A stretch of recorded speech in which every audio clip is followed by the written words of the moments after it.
Rocks, Xebec, Goldie, Roger, a scary banana, and the merciless slaughter of 100,000 people.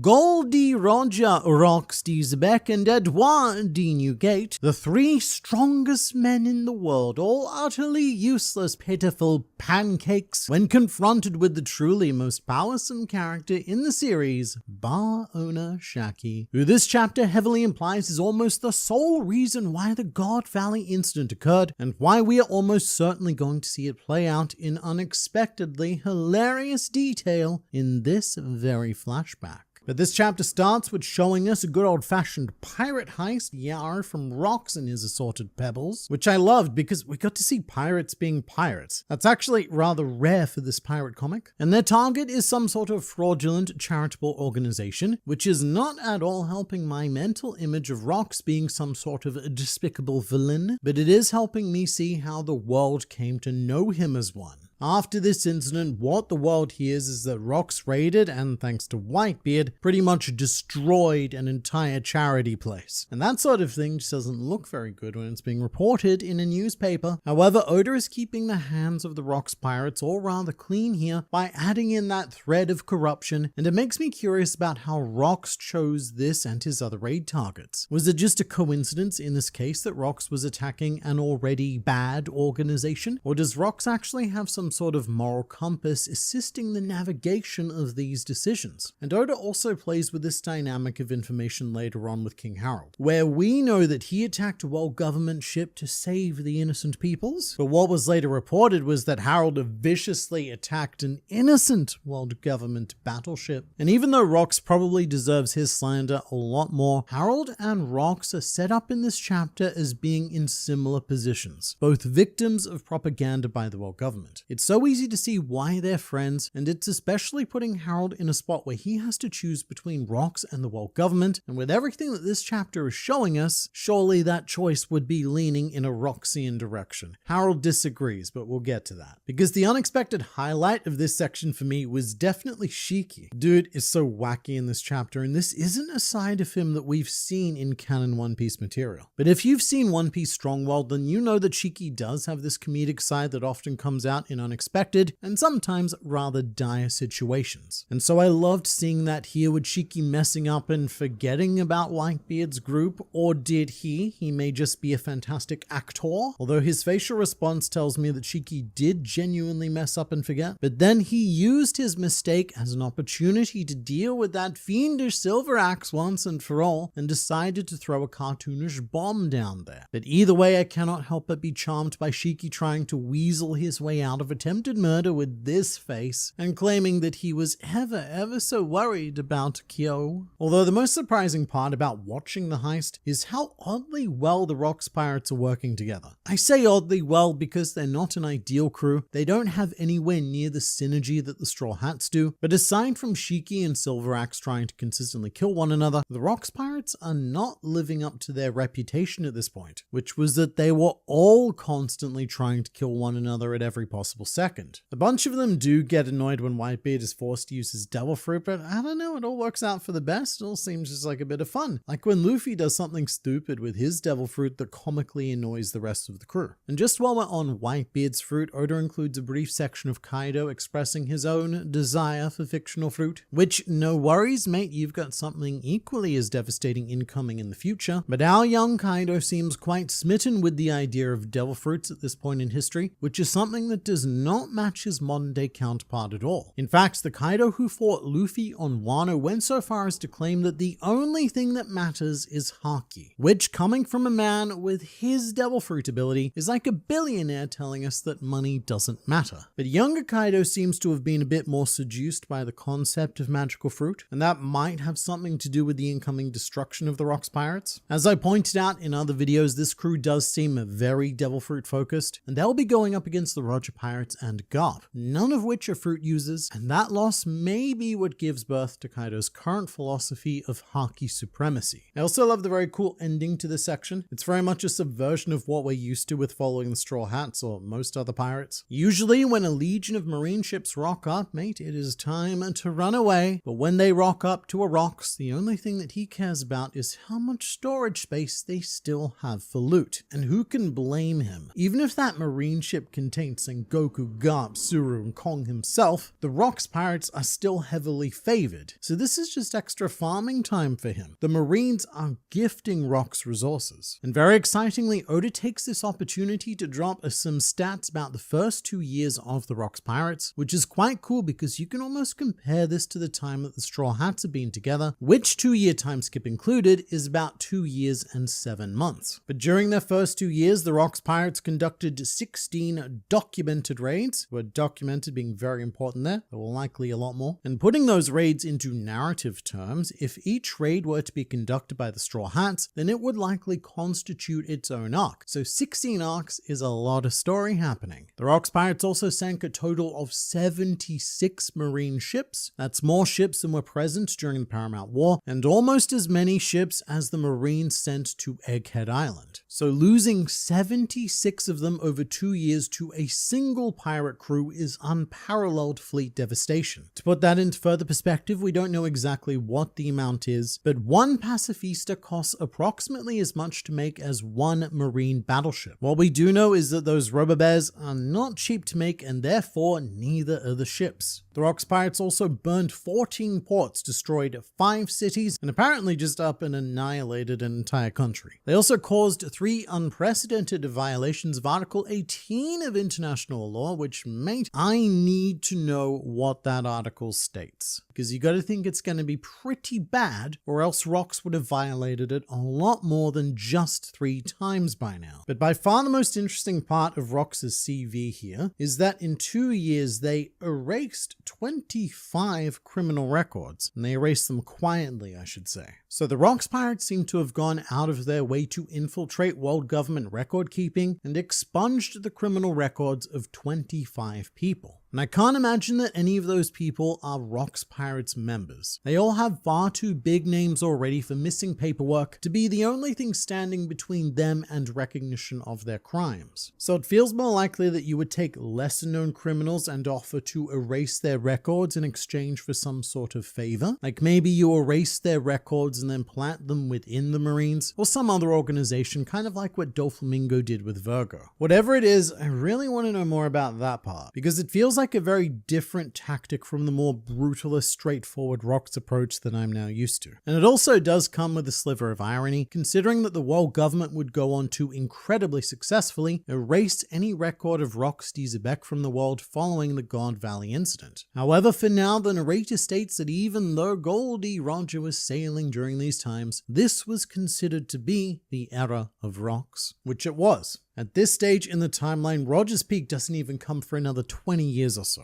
Moving to Harold now though, his section is sandwiched between 2 juicy slices of Rocks content, but what happens here is extremely pivotal for the overall direction of this flashback, with the world government raiding one of Harold's human allied nations. And in fact, it's not just a miscellaneous allied nation either, we've seen this place before. This island, Inishi, is where Harold met Eda, and Harold himself originally caused quite a bit of destruction to it, thinking that they had taken Eda as a slave. So these aren't just any old humans. They are the first group of humans that convinced Harold that every culture had their own unique definition of strength and that they could all grow stronger if they learn from one another. I think that's very important context that might go unnoticed by some readers because the connection here, it's not super obvious, but this is the island that Harold cannot betray. He originally raided it thinking that he was freeing a slave, and now he's defending its people from being taken as slaves. This island is the symbol of Harold's entire journey to be where he is today.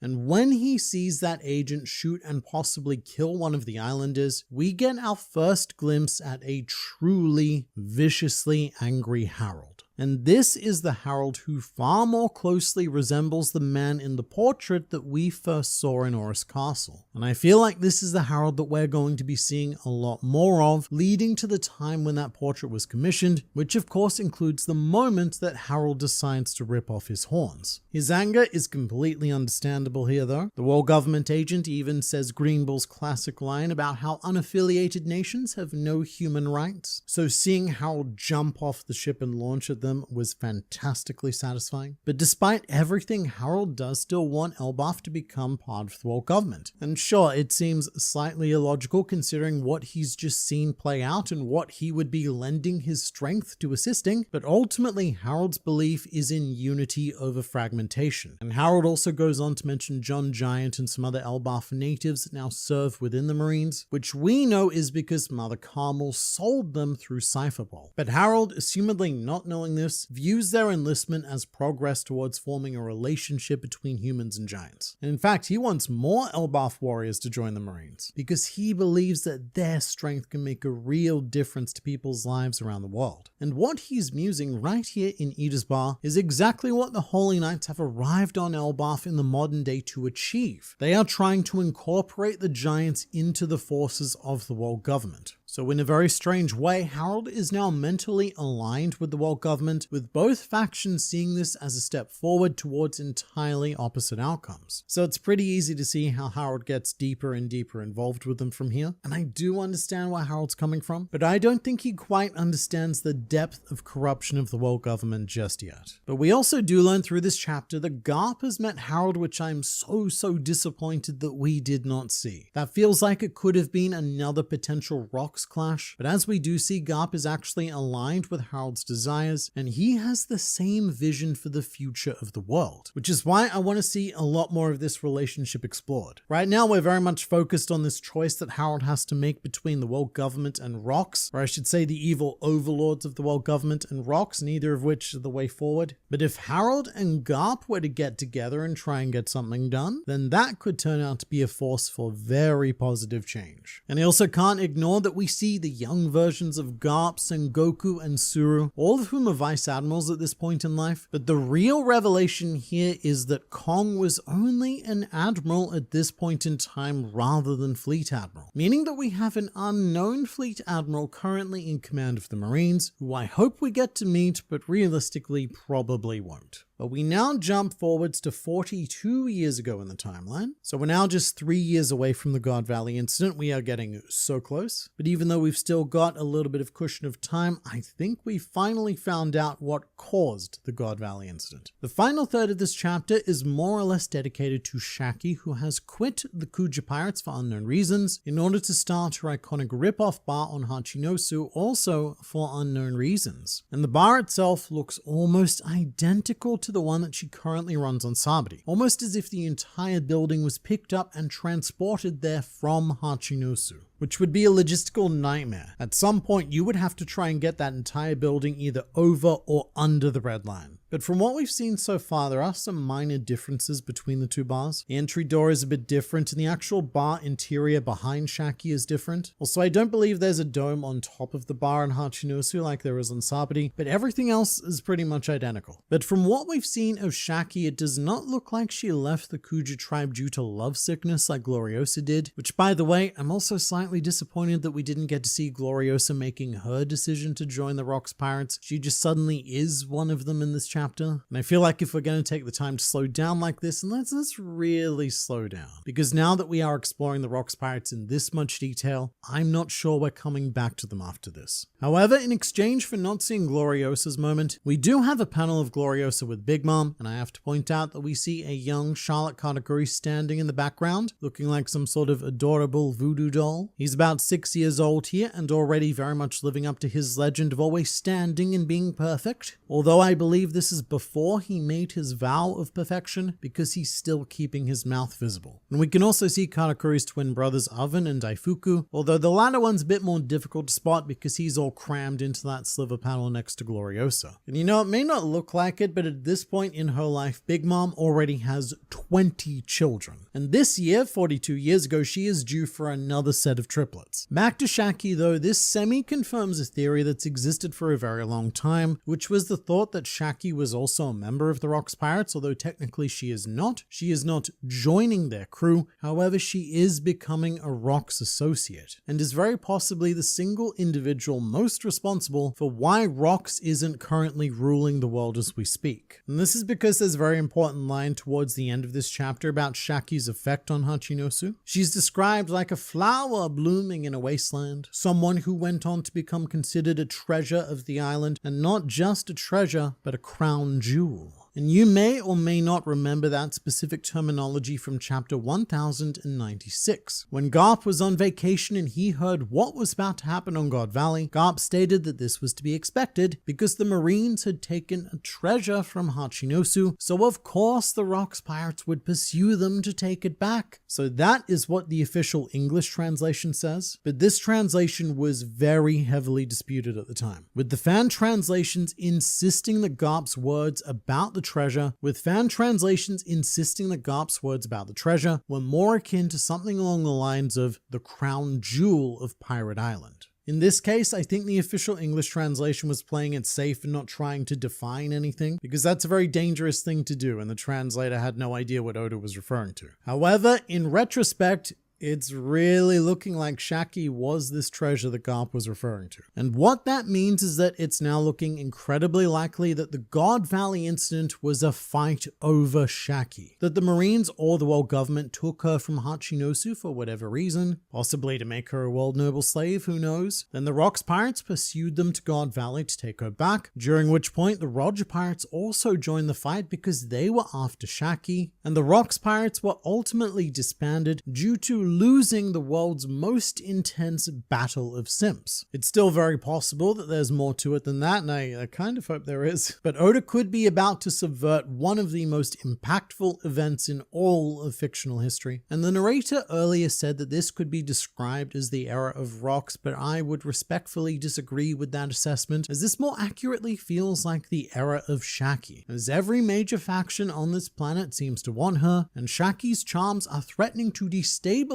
the world as we know it. Which makes me wonder what the solution was, and we do know that there was a solution. We know this because in the modern day, no one simps over Shaki at all, not even Sanji after returning from the 2-year time skip, which is pretty incredible to think about. So following this event, something was done to stop Shaki's innate charms from ever being able to destroy the world again, and that thing may be marriage. Rayleigh took that step with Shaki, and magically the world is released from her unintentional spell. But this chapter ends on an even bigger bombshell, something else that could explain Rox's loss at God Valley, which is that we see the 5 Elder Stars, including Saint Saturn. I feel like we just got rid of you and here you are back again. But they come to the decision that they will accept Elbaf as part of the world government on the condition that Harold kills Rox D-Xebec, which I have a hard time seeing Harold doing right now, but if he is dead set on joining the world government, then he may very well have been on God Valley and played a part in the defeat of Rox, which is a very intriguing conflict from Loki's point of view, who worships Rox, and that may have even given Loki further cause to have killed Harold, which is the story that we're ultimately telling here. Don't you worry, Haradin. I just need like 3 more chapters to explain how hot this woman is, and then I'll tell you why father died. Meanwhile, all of the Straw Hats in the Sun World have probably been killed by Emu at this point, but you let me know in the comments. Do you think Harold tried to kill Rox, or did he try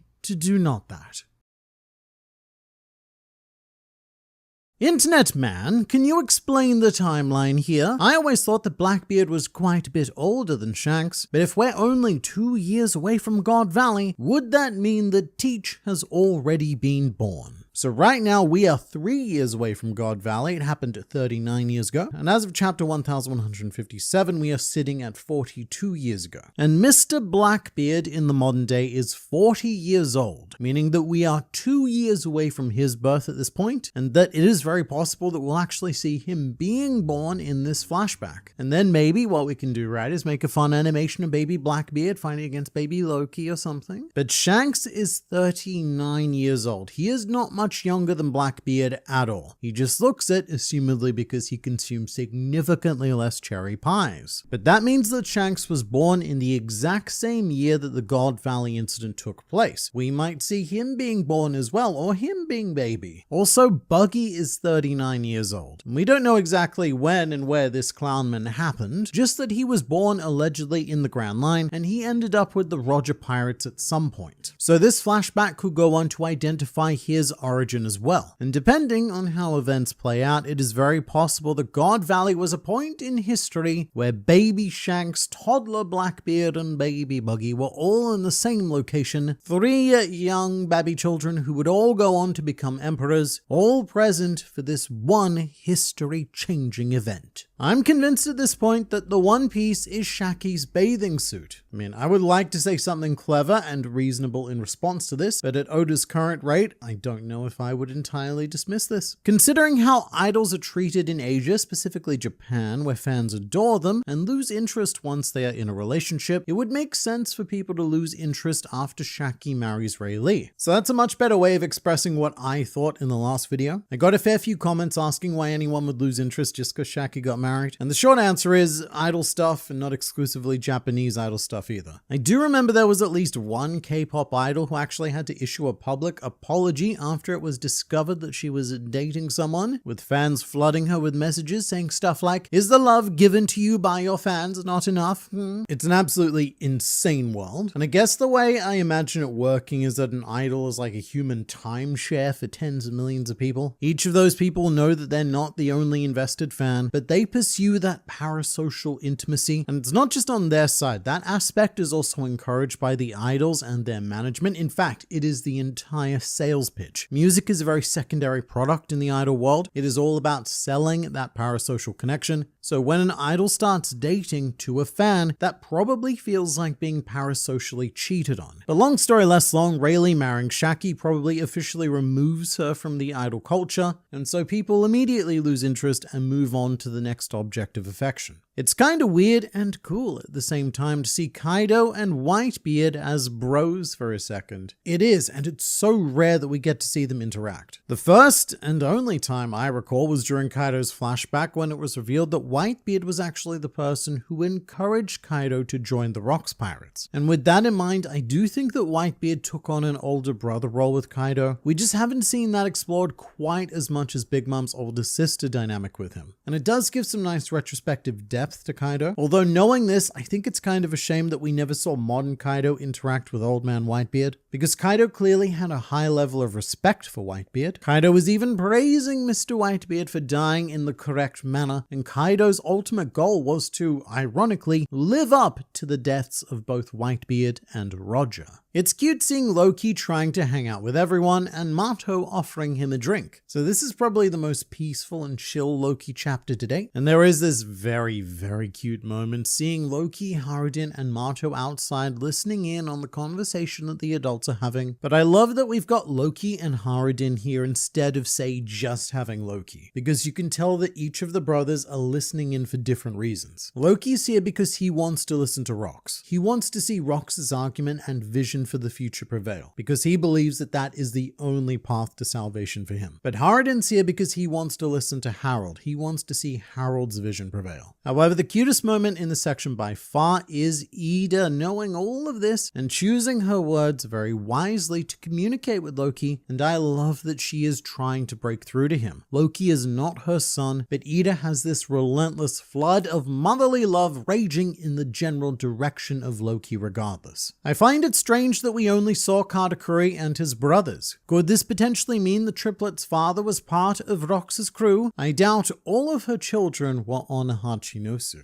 Alright, let's get into this a bit more. Firstly, there were a lot of people who thought I was joking in the last video when I said that Big Mom has 20 children by this point. But mates, you all severely underestimate Big Mom's reproductive capabilities. This is every Charlotte child that had been born by the time this chapter takes place. We don't see most of them in the chapter itself because, quite frankly, Oda knows who the interesting ones are, and it is possible that the kids have to be a certain age to even accompany their mother. Totterland does exist as an empire by this point, so it could be a situation where after the kids, they get shipped away to be raised in the safety of that empire. But for the old wizened 6-year-olds like Katakuri, Oven, and Daifuku, Hachinosu is a perfect place to be raising them into the beasts that Charlotte Linlin intends them to become. It's either that or there's a daycare somewhere on Hachinosu, a daycare that was built exclusively for Big Mom's kids. As for the father, I don't think that Katakuri, Oven, or Daifuku's father was a Rocks member, just because those kids existed before Big Mom joined the group. But from there down, look, nothing is off the table. Charlotte Linlin was spending all of her time on Hachinosu and with the Rocks pirates and getting consistently pregnant, so I would imagine that there is a Rocks father or 2 or 3 in there somewhere.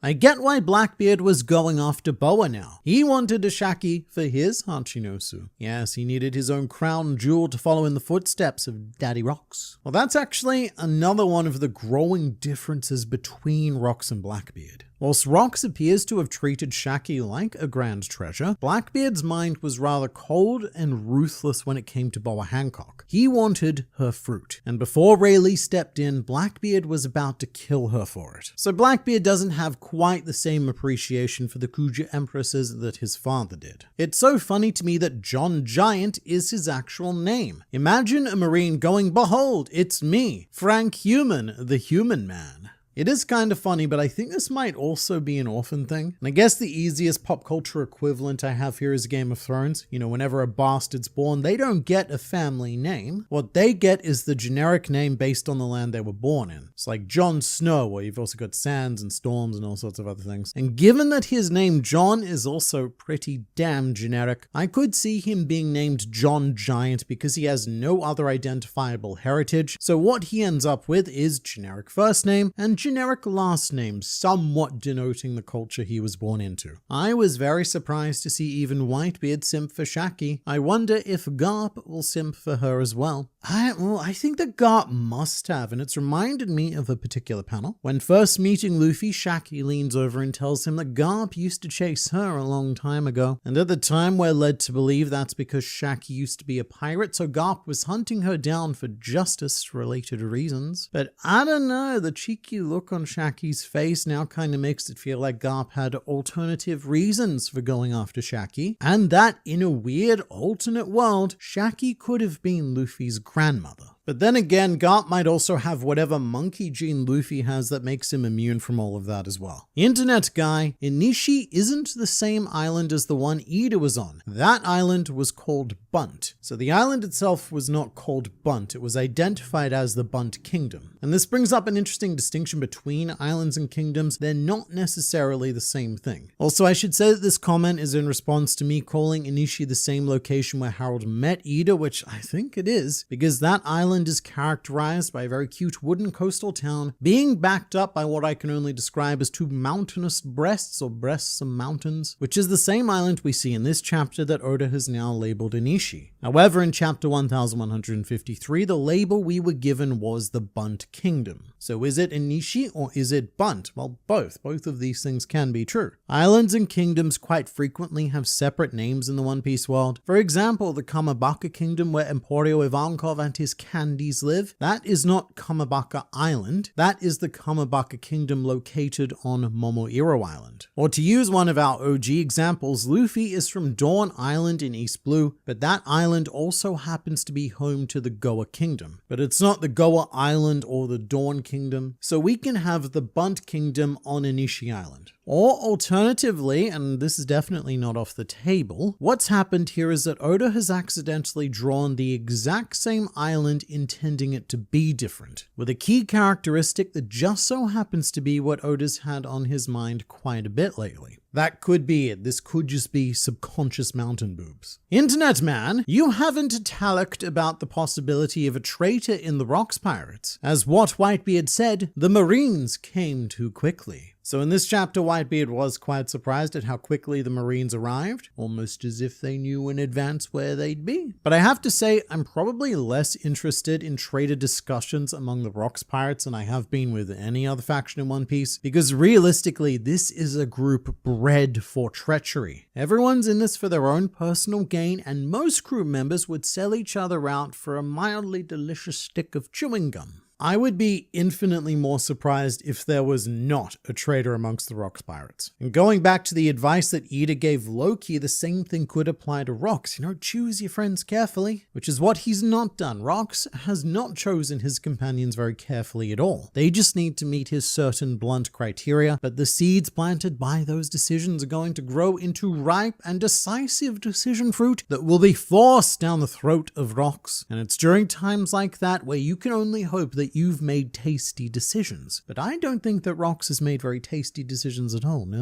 And so again, I think the big twist here is if no one is actively working to betray him right now. Internet man, wasn't the God Valley incident created by none other than Ginny telling multiple pirate crews about the amazing prizes that the Celestial Dragons were giving to the winners of their games? That is indeed what we are led to believe. And I think that is still quite true, but what's happened here, right, is we have misjudged the prizes. Ginny mentioned that 2 of the prizes were devil fruits, and the reason why she mentioned these 2 specifically is because Ginny believes that either one of them could allow them to escape from God Valley. And one of those just happened to be Kaido's future devil fruit, so it was quite easy for many to be misled into thinking that this fruit was stolen from Hachinosu, that was their treasure, that was their crown jewel, etc. Ginny doesn't tell us what the other prizes are, assumedly because those prizes won't help them get off the island. But my proposal here is that not all of the prizes were devil fruits, and that one of the prizes was actually Shaki herself, a former Kuja Empress, the then most beautiful woman in the world, and a person known as the crown jewel of Hachinosu. This is a prize I can see as being quite appealing for the world nobles, a very extremely rare slave to brag to all of your inbred friends about. So Shaki gets captured, Ginny finds out about Shaki and reports where Shaki is, as well as fruit, and then the entire world converges on poor God Valley. In a weird way, it would also turn God Valley into the Rocks Pirate equivalent of any slobby. Shaki isn't one of their crew members, but everyone shows up to take her back. But the main question I have with this theory is that if Shaki is what brought both Roger and Rocks to God Valley, then why did they fight against each other? And why did Garp have to team up with Roger to bring Rocks down, instead of, say, Roger and Rocks teaming up to free Shaki, and then settling their differences with a Davy backfight when she's safely off the island?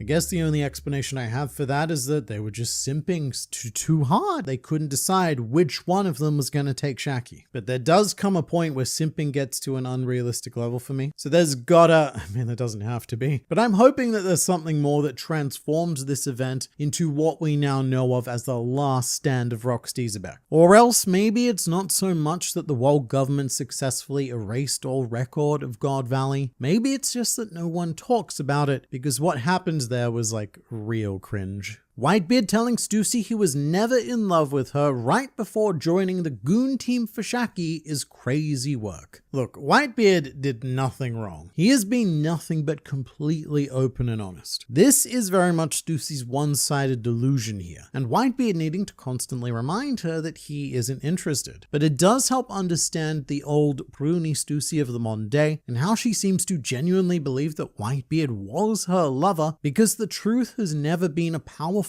enough force to derail her personal thought train. And this is probably why Stussy goes on to join Mads after God Valley to figure out how to clone Whitebeard, either to create the son she now calls Weevil, or in an attempt to create a Whitebeard that does love her. It also makes their dialogue in chapter 1096 make a lot more sense. When the Rocks Pirates land at God Valley, Whitebeard eagerly wants to be involved, and Stussy says, "Oh, Newgate, not you too." And then Gloriosa tells her not to be so damn pathetic. And if this is all about Shaki, then you can see how that dialogue fits in quite nicely. Mr. Internet Man, why did you not mention the adorable Kaido snowman ulti made on the cover story this week? Because it didn't really fit in with anything else I was talking about in the previous video. That's what these videos are for. But it is an admittedly adorable Snow Kaido, which is probably not the greatest of manners considering the grave they're visiting is for a man who died protecting Ringo from Kaido, and apparently no trace of this man's body was left behind. I'm a bit annoyed that Oda's still teasing us with this mystery, because we've been left with the same information that Oda dangled above us in the last cover. But so far, the best theory I've seen is that this grave belongs to Jigoro, who you may remember as Zoro's zombie on Thriller Bark. And this is because, according to Jigoro's Vivia card, he was born in West Blue, but he has a very Japanese name, Jigoro of the Wind, and that name would make sense if he was raised in Wano, as this hero is said to have been. And also, this often gets forgotten about, but Jigoro was a legendary hero who allegedly defeated 7,000 pirates in order to protect his family. And I guess the logic here is that Moria took his body when he took Ryuma's body, going on a real corpse binge, but that's the best theory I've seen for this hero so far. Bro, in the past I used to hate One Piece because that's what I heard people say, and I polluted my opinion with that, but after I started reading the manga it changed my perspective, and I went from hating One Piece to watching a One Piece video at 3:20 AM on school night. So what you've done right is you have literally changed your life by doing that.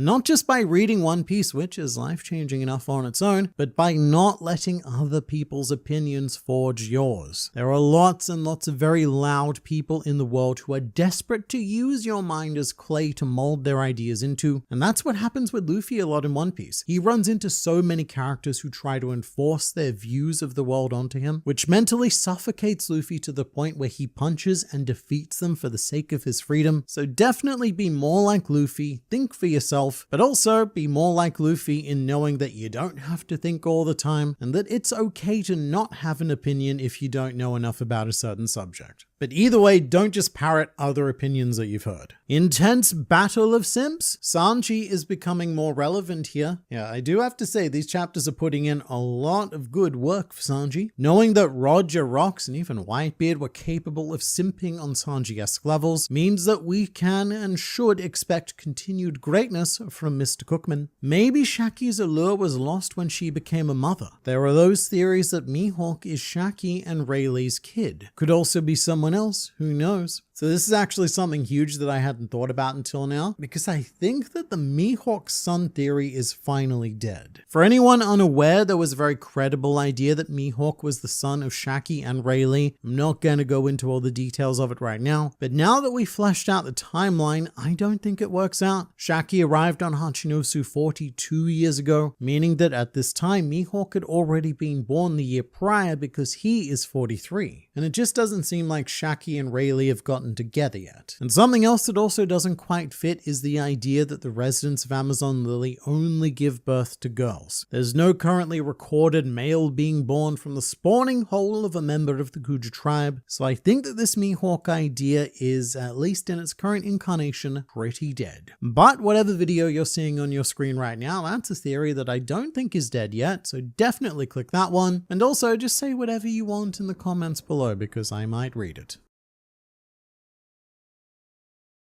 Rocks Xebec versus Harold, no last name, but a very big sword to make up for his mono name. And this is incredibly exciting because we are finally going to see the God Valley incident in all of its glory. And it has started right here, right now in this here chapter. But to start this video, this happens to be one of those extremely rare chapters where I think the cover story actually has a more shocking bombshell than the chapter content itself. Because the name of the allegedly dead hero of Wano has been revealed, and it belongs to Kouzuki Moria. Now this is wild, but not a complete surprise because a Wano Moria theory has existed for at least 7 years, and it hinged mainly on the idea that Moria's family name Geko is not taken from the animal, but actually the Japanese word Geko, meaning moonlight. And if those kanji look familiar to you, it's because they are the exact same kanji that form the word Kouzuki, just reversed, with Kouzuki also essentially meaning moonlight. So Geko, or I should say Kouzuki Moria, left Wano and just reversed his name him to create a funky alias. This is a theory that I had not covered on this channel because there's some stuff I come across that I find a little bit too crazy, but you know what? It's often the case in One Piece that the crazier a theory is, the more likely it is to be true, and it's the reasonable theories you got to watch out for because those ones often turn out to be false. I am pretty blown away by this though, and I feel like a whole Gecko Moria re-examination is now in order because knowing this changes everything I thought I knew about Moria. And the most immediate change is that my respect for this man has skyrocketed to levels that I never thought a man of this heavy-set build could possibly reach because it recontextualizes Moria's battle with Kaido on Wano. Moria likely wasn't just there to fight battle Kaido for the sake of rivalry and glory and all that. Moria was probably there to liberate his country from Kaido. And it was in that effort, that noble effort, that each and every member of his crew was killed. It's like the opposite of what happened with Kouzuki Odin, who,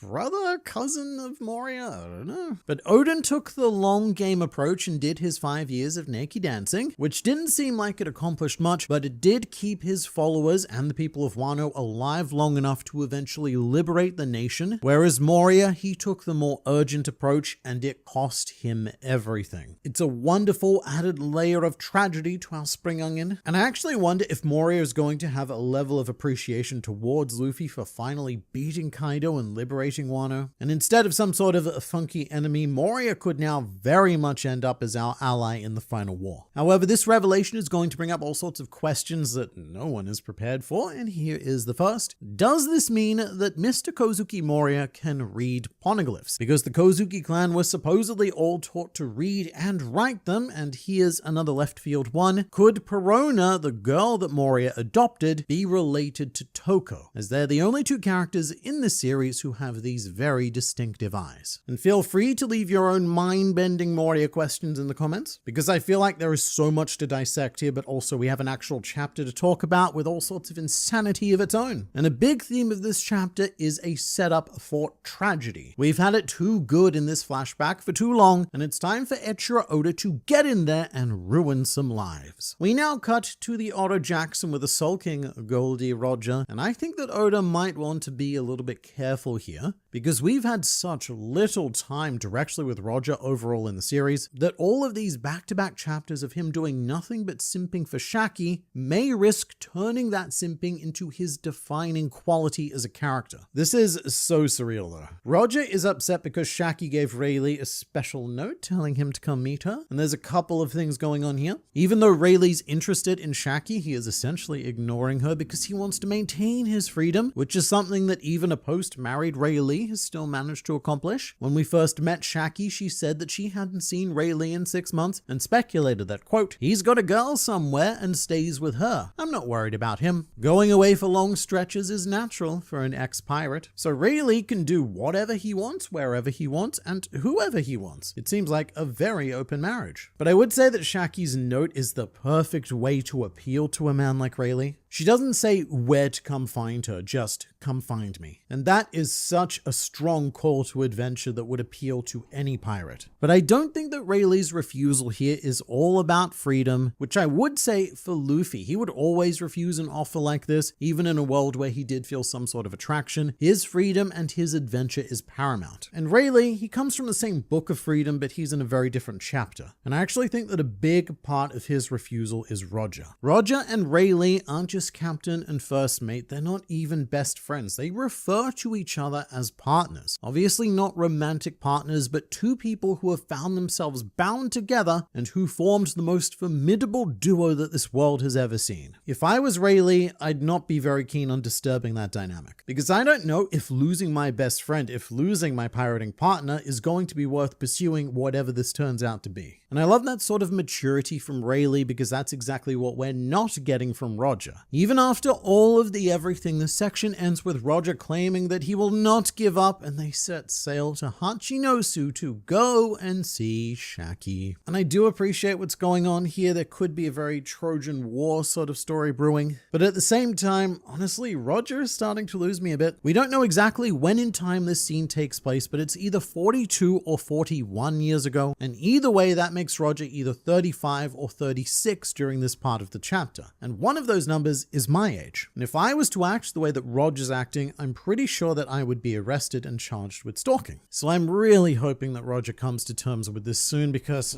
I get it. She's the most beautiful woman in the world and all that, but she's just not into you. And the longer that this continues, the more awkward it's gonna get. I do think it's gonna end in the next chapter because we're heading into God Valley now, and surely that has to be a serious shift. And as we uncover this mystery, it turns out that a young Figland Garling played a much larger role in God Valley than we initially thought, as he is responsible for scouting and suggesting the location for the native hunting contest. He did a bit more than just scouting on his mission to God Valley, but we'll get to that. Garling mentioned something that's been brought up before, which is part of why God Valley was chosen. It was due to its abundant resources, whatever resources they so happen to be, sheep or bricks. But more interestingly, Garling also made an unexpected discovery of this location, something that even a Mr. Emu would take interest in. And how many things could that possibly be? As far as I'm aware, Emu's only interested in 3 things. The first is Nefertari Lily, and it's probably not her because I'm assuming she's very dead. But the second thing that Emu tends to take an interest in are Poneglyphs, which are the objects in this world capable of undoing all of his hard-fought tyranny. I don't know if a poneglyph justifies this sort of hyping up by Garling though. So why don't we jump to the third thing that Emu's interested in, and this is a big one. What if Garling discovered the ancient weapon Uranus? We don't know when this came into the world government's possession, only that they have it in the modern day. And they've only very recently developed a fuel source to use its weaponry. And I guess when I say they, I mean the Vegapunks with their imitation mother flame. And maybe God Valley itself is the ancient weapon Uranus. When the Lucia was destroyed, Uranus appeared to be at least as big as that entire island. So no matter what it is or where it is, the weapon has to be at least island sized. And that would be a convenient way to show how God Valley disappeared. You know, it just said, I have to go now, my planet needs me. And it floated up on into the air. I suppose we'll find out soon enough, but there is something so wonderfully hilarious about this page, and I know it has to be intentional. We've got Garling talking to the 5 elders, right? But we only see 4 of the 5 elders. And guess which old man is missing? That's right, former Saint J. Garcia Saturn, the man who Garling succeeded to become an Elder Star. This panel right here actually shows the current 5 elders: Marcus Mars, Topman, Walkure, Ethan Baron, Venus Duro, and Shepherd Jupiter. Oh, and of course, Figland Garling. And I just thought that was a nice touch by Oda. Like foreshadowing, except we already know exactly what's going to happen. But it's as if we've stepped back in time 40 years just to gloat about Saturn's death. But onwards to Hachinosu, and we pick up in Shaki's rip-off bar, which has developed a rather legendary status. In a weird way, Shaki alone has brought a sense of balance to the world of pirates, because her bar now functions kind of like a Continental from the John Wick movies. There are strict rules, no fighting, no pirating business in general, and it's become a pirate safe space where you can run into your mortal enemies and the only real choice you have is to sit down and have a drink with them. And there's a few interesting interactions that occur in the bar, but I want to point out Whitebeard first. He leaves because Roger and his crew are too noisy for him, and we know that that's something that changes in the future. Whitebeard is going to be slowly seduced by the Roger style of partying, as we saw in Odin's flashback after their 3-day battle. Before Roger shows up though, we have a rather unceremonious announcement of Blackbeard's birth. Pretty big event, covered in a teeny tiny little bubble, as Rox is no longer simping for Shaki because he, I guess allegedly, has a woman and a child elsewhere. And this, what we're seeing right here, is 40 years ago. So it's likely happening right after the birth of Marshall D. Teach, who is currently 40 years old. And we don't see him or his mother yet. I have to imagine that there'll be a short cut to him or a tease after the God Valley incident though. Something that shows, my Rox dad is dead, but I,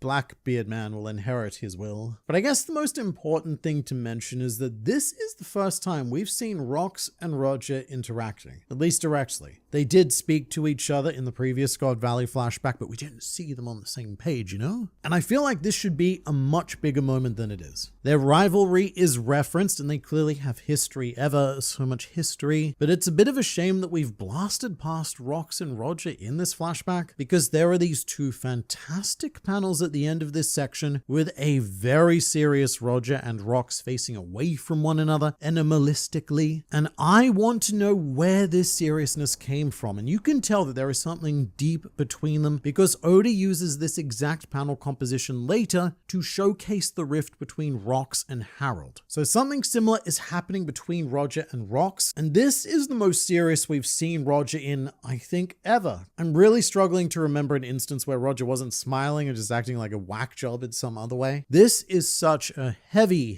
face, and it's being caused by the tension with Rox. And you can just tell that there is so much behind this face, like Roger is now feeling the weight of the world. There is so much more happening here than Oda is telling us. And my guess would be that he's hiding it because it has something to do with the will of D, and though we're not quite ready to dive into that yet, I wonder if in the future we'll get a dedicated Roger flashback that goes a lot further back in time and fills in the gaps of all of his important relationships that this flashback is skipping over. To be fair, this is not the Roger flashback, it is the Loki, Harold, Rox, Shaki flashback. So the fact that the relationship between Rox and Harold is being prioritized shouldn't be surprising. And this chapter treats us to a full-on fight battle between Rox and Harold, which firstly made it looks amazing. Oda has managed to achieve this great balance of making both Harold and Rox look insanely powerful. And the reason why that's difficult to do is because giant characters, they tend to look very weak when they're being matched by human-sized people. If it's not drawn properly, the giants can just look kind of pathetic. But you can really viscerally feel the struggle of both Rox and Harold on these pages. I love it. And this is a rather tricky clash emotionally because I don't know if I'm really on board with either the ambition of Rox or Harold. I don't know if there's a right choice here. It does feel a lot like Harold is betraying Rox, and that's because he's agreed to the world government's deal to kill Rox. This is not a very nice thing to do to your friend, but I'm not sure if Harold would have necessarily had a better future, at least not that we're currently aware of, if he'd followed Rox instead. But also, the world government is never going to be the right answer in the long term, as Harold has already experienced. But what I really appreciate is that we have some flashbacks of Harold talking to miscellaneous humans all over the world, and they're all more or less saying the same thing, that they like and trust Harold, good dude, but they fear the concept of giants in general. There's just too much negative history. And you can see Harold struggling with that perception of violence and bloodlust that he is trying so hard to get away from. Which is a little bit ironic because as time passes, Harold's character design is becoming more angry and violent looking in that desperate search for peace. But this is the foundation as to why Harold eventually reforms Elbaf into a more peace-loving society that we see in the modern day. But these deep scars of the world are also likely what is going to, how shall we say, inspire Harold to rip off his horns. To at least aesthetically get rid of that tangible cue of fear. Although I do have another idea in regards to that. If Harold does continue to succeed in his negotiations with the world government, they might make it a sick condition for him to join. For Harold to rip off his horns in front of them as proof that he's leaving that nature behind and he is becoming one of them. Something like that. It just feels like a world government-y thing to do. But then again, if I'm Harold, I do get where he's coming from. He has an entire civilization to care for and protect, and it would be very difficult to tie all of their lives to whatever the crap it is that Rox is doing, which I don't know if Harold really knows what Rox is doing. We certainly don't. And one of the more tragic ways this flashback could end is by revealing that Rox's ambition may have liberated the world in the same way that Luffy eventually will. That the greatest villain in history could have been this close to being its greatest hero. But it was Harold's decision that prevented it. Although regardless of what Rox was trying to do, this does look to be the case. This chapter mentions that Harold and Rox, their friendship, it's over and they would not meet again until the day of the incident. So it looks like Harold is going to be present on God Valley, and more so than Roger or Garp, Harold may be the deciding factor in this conflict that leads to the demise of Rox D-Xebec. I will say that Eiichiro Oda has also done a very great job of bookending this chapter, because the two biggest revelations are the cover page and the final page, such a satisfying experience to start on a high and end on a high. But assorted people on the internet, it is my tremendous honor to say that we are actually here.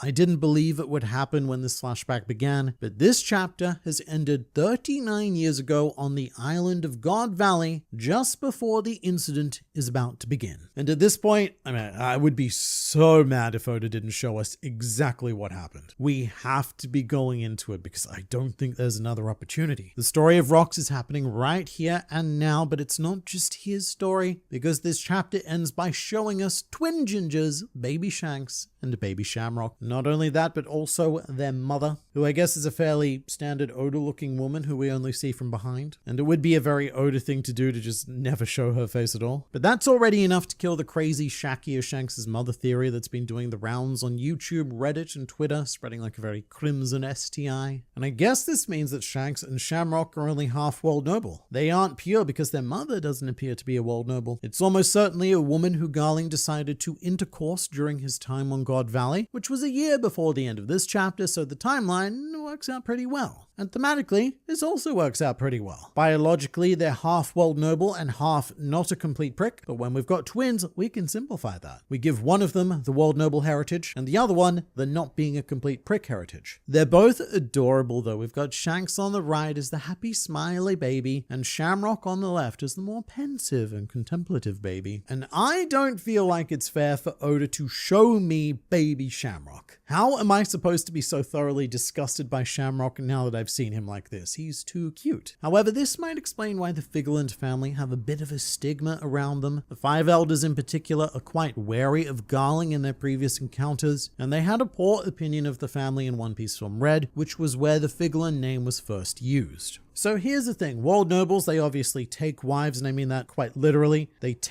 kidnap wives from the lower realms, and sometimes, as a result, children are produced, just like Jewelry Bonnie. However, those children are then swiftly dumped, and this is the first case we've seen of one of those children, being Shamrock, having been granted the title of world noble and being allowed to live among their society, even though he is only a filthy half-god. I would suspect that most world nobles are, pure blood, just because of how thoroughly inbred they all look. So we've got ourselves a non-pure blood here, and that could be why the Figurland family are treated the way we've seen them thus far. But with Eda Estrid, Blackbeard's off-screen mother, and now Shanks and Shamrock's mother, this has become the most mother-heavy flashback in One Piece to date, and it also includes the heavy mother herself, Charlotte Lin Lin. And that's a problem, because mothers have a tendency to die in flashbacks. In fact, one of them already has. So whoever this woman is, I'm not feeling great about Shanks' mother. Not good at all. She is probably in for a rather rough fate. And it could even be as twisted as having her being turned into a rabbit for the native hunting contest and being hunted down and killed by Garling himself. That is a very real and very sad possibility that we may need to prepare ourselves for as we enter the God Valley incident. The way Oda has revealed Rock's possibly having / expecting a child from an unknown woman, and the red-haired lady with 2 newborns, aren't we supposed to think that Shanks and Shamrock are also Rock's kids? So if you were to read this chapter in isolation, not knowing much about One Piece, I imagine that's definitely the impression you'd get. It's mentioned that Rocks has a mysterious woman and is expecting a child. Then at the end of the chapter, what's this? Mysterious woman appears with babies. And one of those babies is even named Shamrock. So we've even worked the name Rock, I guess not Rocks, but Rock directly into one child's life here. Very suspicious, yes. Rocks' father confirm. But I guess one of the many things that stops me going down that thought path is that Rocks was introduced by the narrator as the father of Blackbeard, and we know that Blackbeard was born 40 years ago, which was around when this bar scene took place. So for the Shanks and Shamrock idea to work, Rocks would have needed to go off and impregnate another woman, because I don't think this red-haired woman has a toddler that she's just decided not to bring with her. And from there, it just starts to get far too convoluted for me. The simplest explanation is that Garling did her during his time on God Valley, and that popping out kids is just an ongoing motif of this flashback in general. Also, Shanks and Shamrock look exactly like young Garling, so there's also that. And to me, this also increases the likelihood of either Garling or Shamrock being the biological father of one Jewelry Bonnie. At least to me, because we now know that the Holy Knights apparently are frequently sent on these missions to the lower world where they just go and do whatever it is that they do. And they're certainly not afraid to interact with whoever they see fit during these missions. So if Ginny took their eye on one of these excursions, then sadly that's just kind of that. Internet mate, this answers a question that I've had for a while. So Shanks' name was Shanks when he was born. It wasn't a name that was just given to him by Roger and his crew. Why do you think Roger uses his birth name? This makes me believe that maybe Roger and Garling, or even the mother, may have had some kind of arrangement. Superb question there, something I didn't even think about. However, I suspect that it wasn't an arrangement with either Garling or the mother, just because Oda has drawn the Roger pirates discovering Shanks aboard their ship, and they were all ever so surprised to find a baby in their treasure chest. So they didn't, or at least so far it looks like they didn't take Shanks from God Valley at the request of someone. What I could see happening is, say the God Valley incident begins, bad things are happening, and Shanks' mother is so desperate to save him that she plonks him in a chest with a short note saying something like, "His name is Shanks, please take care of him. Love, unnamed mother." Because after seeing her island turn into the native hunting contest, even giving your baby to pirates probably seems like a wiser decision than leaving them to their fate with the world nobles. It could also be something even more simple, like say Shanks' baby clothes have his name on it. Maybe the mother labeled everything as either Shanks or Shamrock's to avoid mixing up the belongings of each child, and that is how the Roger Pirates discovered his name. I wouldn't be surprised if Shanks picked red hair as his pirate moniker in memory of his mother and a rejection of the Figolin name. I'm not sure if pirates get to choose their own epithets, but I do really like the idea. It's a lot like how Ace chose his mother's name after disowning Roger as his father, although this was probably the smarter thing to do regardless. Running around and calling yourself Goldie Ace probably would have drawn just a little bit of negative attention. Although Ace's relationship with Roger is quite complicated. It has a lot to do with Ace despising Roger for bringing him into a world where people wanted to kill him just for the crime of existing, and Shanks could be similar. I went over this in the last video, but I currently find it hard to imagine the world nobles accepting, or I guess fully accepting, children who are half mortal scum, which Shanks would have discovered when he made his pilgrimage back to Marijois. He gets there, he goes, "Ooh, don't like this Figolin business, back to Mother Redhair." But even if he didn't choose it, I think it's quite touching that he ended up being nicknamed after his mother's defining quality, because at the moment that's all we know about her, the fact that she shares a hair color with her children. Internet man, I think you're misinterpreting Roger's actions a bit. From Rayleigh's smile after his captain says they will go steal her, we can infer Roger's actually helping Rayleigh fulfill Shaki's request in a fun, I'm not going to give up type of way. So after rereading, I think I agree with the general gist of this. I don't know so much about what Rayleigh's thinking. I don't know if he's quite there, but I do believe in the idea that Roger is trying to set Rayleigh up because he's never going to just go out and pursue Shaki on his own, even though he really wants to. Although even though Rayleigh's not in the bar, Roger is still repeatedly trying his luck with Shaki regardless, which is a bit like putting on a show without an audience. But maybe Roger set sail to Hachinosu to confirm Shaki's feelings with his own eyes, and this is his moment of closure and resignation in the great Shaki seduction campaign. Either way, it's admittedly definitely a lot better than I gave Roger credit for in the previous video, and it's showing us how one of the world's greatest friendship deals with conflicts of interest that could destroy a lot of other friendships. I think the note Shaki gave to Rayleigh was on a Vivia card. That way he can always find her. I like that idea, I like it a lot, although it's a very big piece of Vivia card. We usually see them torn into these teeny tiny chunks. But then again, there's only one person in the world that Shaki wants to find her. So sure, why not? Just go all in on the pot. Give him the whole card. I just don't get how a Kouzuki could have ended up being born in West Blue. The timeline here isn't quite clear. Look, I'm still waiting for clarity, a lot more clarity on this myself. But something important to note is that Moria, almost certainly like 99.99999%, is not a blood relative of the Kouzuki clan. I'm seeing a lot of confusion about that at the moment. On the cover of chapter 1154, when approaching the grave,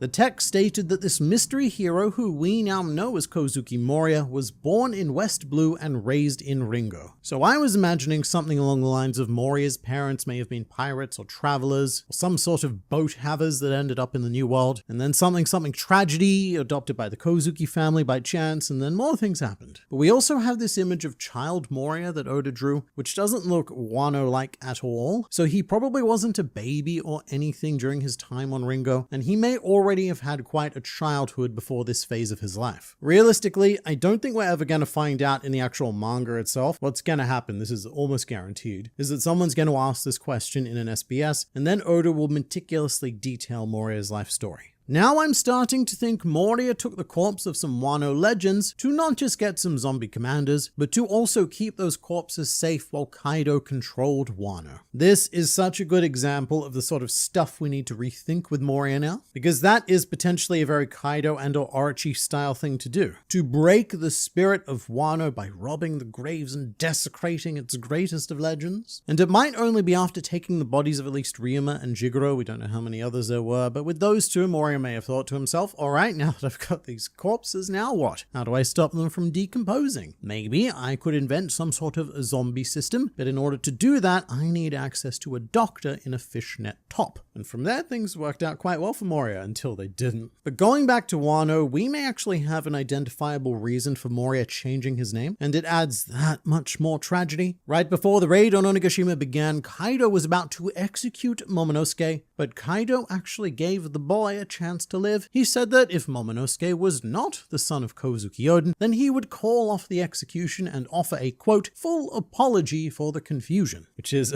oddly formal of Kaido, but essentially what he's asking is for Momonosuke to abandon the Kouzuki name, to forsake his family and assorted spirit-breaking stuff, etc. And I definitely can imagine a scenario where Kaido did the same to Moria, that he was about to kill Moria but offered him the chance to abandon the Kouzuki name, and that is how Moria ended up escaping from Wano. And in a way, there is some truth to the idea that Kouzuki Moria did die that day, because Moria chose to abandon the name, he chose to abandon his spirit, and he adopted Geko instead. All of this is still so insane to me though. How did we have an entire not just an entire Wano flashback, how did we have an entire Wano arc and just completely skip Moria? A man who is only 9 years younger than Kouzuki Odin, by the way. They would have been raised side by side. I don't think Moria knows how to read poneglyphs because it was specifically stated by Odin that only one male from each generation is taught that language. Odin was the one of his generation, so Moria can't read poneglyphs. So I'm sure that this probably exists, and that there are some very helpful people in the comments who can point out exactly where this was said. At the moment, all I've found with the limited time I've had is Odin saying that there's a secret cipher passed down from generation to generation, which is much more vague. But I stopped looking for the exact quote because it doesn't really matter either way. The point is that Moria was in close proximity to the Kouzuki clan. And when I say close, I mean he was allegedly one of them. And that means that there is narrative potential for him to have picked up that skill regardless. Like say when Odin was being taught, Moria was being all sneaky and doing a learn as well, maybe with the help of his shadow powers. And I get that this may not make sense with the historical practices of the Kouzuki clan, but it does give Eiichiro Oda a narrative option if he finds he needs another character who can read poneglyphs. And the reason why he may need that character is because if Buggy and Cross-Guild are going to become serious contenders to find the One Piece, then they're going to need their own translator, like how Luffy has Robin and Blackbeard has a Pudding. And Geko Moria would be such a natural fit to join Cross-Guild and help them in whatever capacity Oda wants to grant him. Internet man, why do you keep depicting Garling with red hair since he has blonde hair? It's because at the time of a lot of these art and animations being made, Garling's hair color wasn't confirmed. And red, it seemed like a reasonable guess considering his spawn. But long story less long, it's very expensive to change Garling's entire animation library for the sake of mildly more accuracy. And personally, I don't mind some alternate colors being showcased. For example, the only reason why a lot of our Loki stuff looks correct is because we were lucky enough to guess his hair color correctly. And even then, there are a couple of clips of this blonde Loki lying around from when I was playing around with that idea. Didn't like it very much, didn't really like it at all, so it was straight back to purple. And there's more characters, so many more. So whenever you see an off-color character on this channel, I would say take the Pokemon approach and consider it to be a shiny. And then you say to yourself, wow, what a lucky occurrence for me to see this. Anyone noticed how Big Mom is also very chill when she was with the Rocks Pirates? Unlike when we first saw her and when she was still a kid, right? So the more I see Charlotte Linlin in this flashback, the more I'm convinced that this is the best time of her life. And it makes sense because when she was a child, all she really wanted was to live happily with a family, to have all of her friends around her constantly having fun, eating, drinking, going on adventures, punching bears or whatever it is. And she has found that to some degree with the Rocks Pirates, who are a group of people people so powerful that she cannot accidentally eat them. And we do know that Linlin started to see certain members of the Rocks Pirates as family, like the big sister dynamic she has with Kaido. And we've only seen this very briefly during Kaido's flashback, which was also very brief. But Big Mom was crushed. She had her heart ripped out when Kaido disappeared after the God Valley incident. It wasn't just Kaido though, her whole Rocks family split up after that. The dissolution of the Rocks Pirates was Linlin reliving her childhood abandonment scenarios all over again, and that might be the thing that finally cracked her and sent Big Mom spiraling into the detestable antagonist that we know her as. I would even go so far as to give Charlotte Linlin the Rocks benefit of the doubt in this flashback, because she doesn't seem like an antagonist. She hasn't done anything evil or wrong, and should Rocks have survived, maybe, just maybe, Charlotte Linlin would have been a force of moderate good in the modern day, which I think you can even see the potential of in this chapter. There's a panel where you've got Goldie, Roger, and Charlotte Linlin drinking together in the same bar, having a great time, which seems so unthinkable because you cut to modern day Big Mom and any mention of Roger risks sending her into an unstoppable rage. But also, I saw another great take about family here. Man on the internet, I think the reason why Whitebeard leaves the bar is because the Roger Pirates feel like a family in the way they treat each other, while Rox's doesn't, and that unsettles and saddens him. So I agree with this wholeheartedly. Because Whitebeard does eventually gather a family, and when he has it, he starts acting exactly like the Roger Pirates do. Which is fascinating because this Rocks Pirates group is Charlotte Linlin's ideal family, and you can see that reflected in how the Big Mom Pirates develop into this more Rocks-like organization. But this is not Whitebeard's ideal family. Something about this crew feels off to him, and Whitebeard is still desperately dreaming about the day where he will finally have the family he desires. Eda asking if Loki wanted some juice and his facade cracking just a little made me smile. And I could tell that Loki wanted to smile a bit too. So the last part of that sentence I think is everything. This is such a minor and adorable part of the chapter. But Eda, she is slowly chipping into the shell that Loki was forced to build around himself straight after being born. This is probably the most standard parent-child interaction that Loki has ever had. And it's a very classic mother-son situation where you've got the child sulking over whatever it is, and then the mother offers a treat with the child acquiescing because, you know what, some juice? That does sound quite nice. Eda is slowly, patiently, and lovingly undoing all of the damage that Estrid did to Loki. It's taking forever, but it was a lot of damage. And it's getting to the point where one of the worst things that could possibly happen to Loki would be tragedy striking Eda. The one person that he is now just starting to open up to just a tiny bit. Loki will not admit it, but he's growing attached to her. He's spending an increasing amount of time at her bar, and he's acting more and more like a normal child with every chapter that passes in Eda's care. Eda is the reason why Loki is not going to grow up to destroy the world. Loki says he is, but Loki says a lot of things that he doesn't really mean. And deep down, I believe that Eda will succeed in rescuing his heart.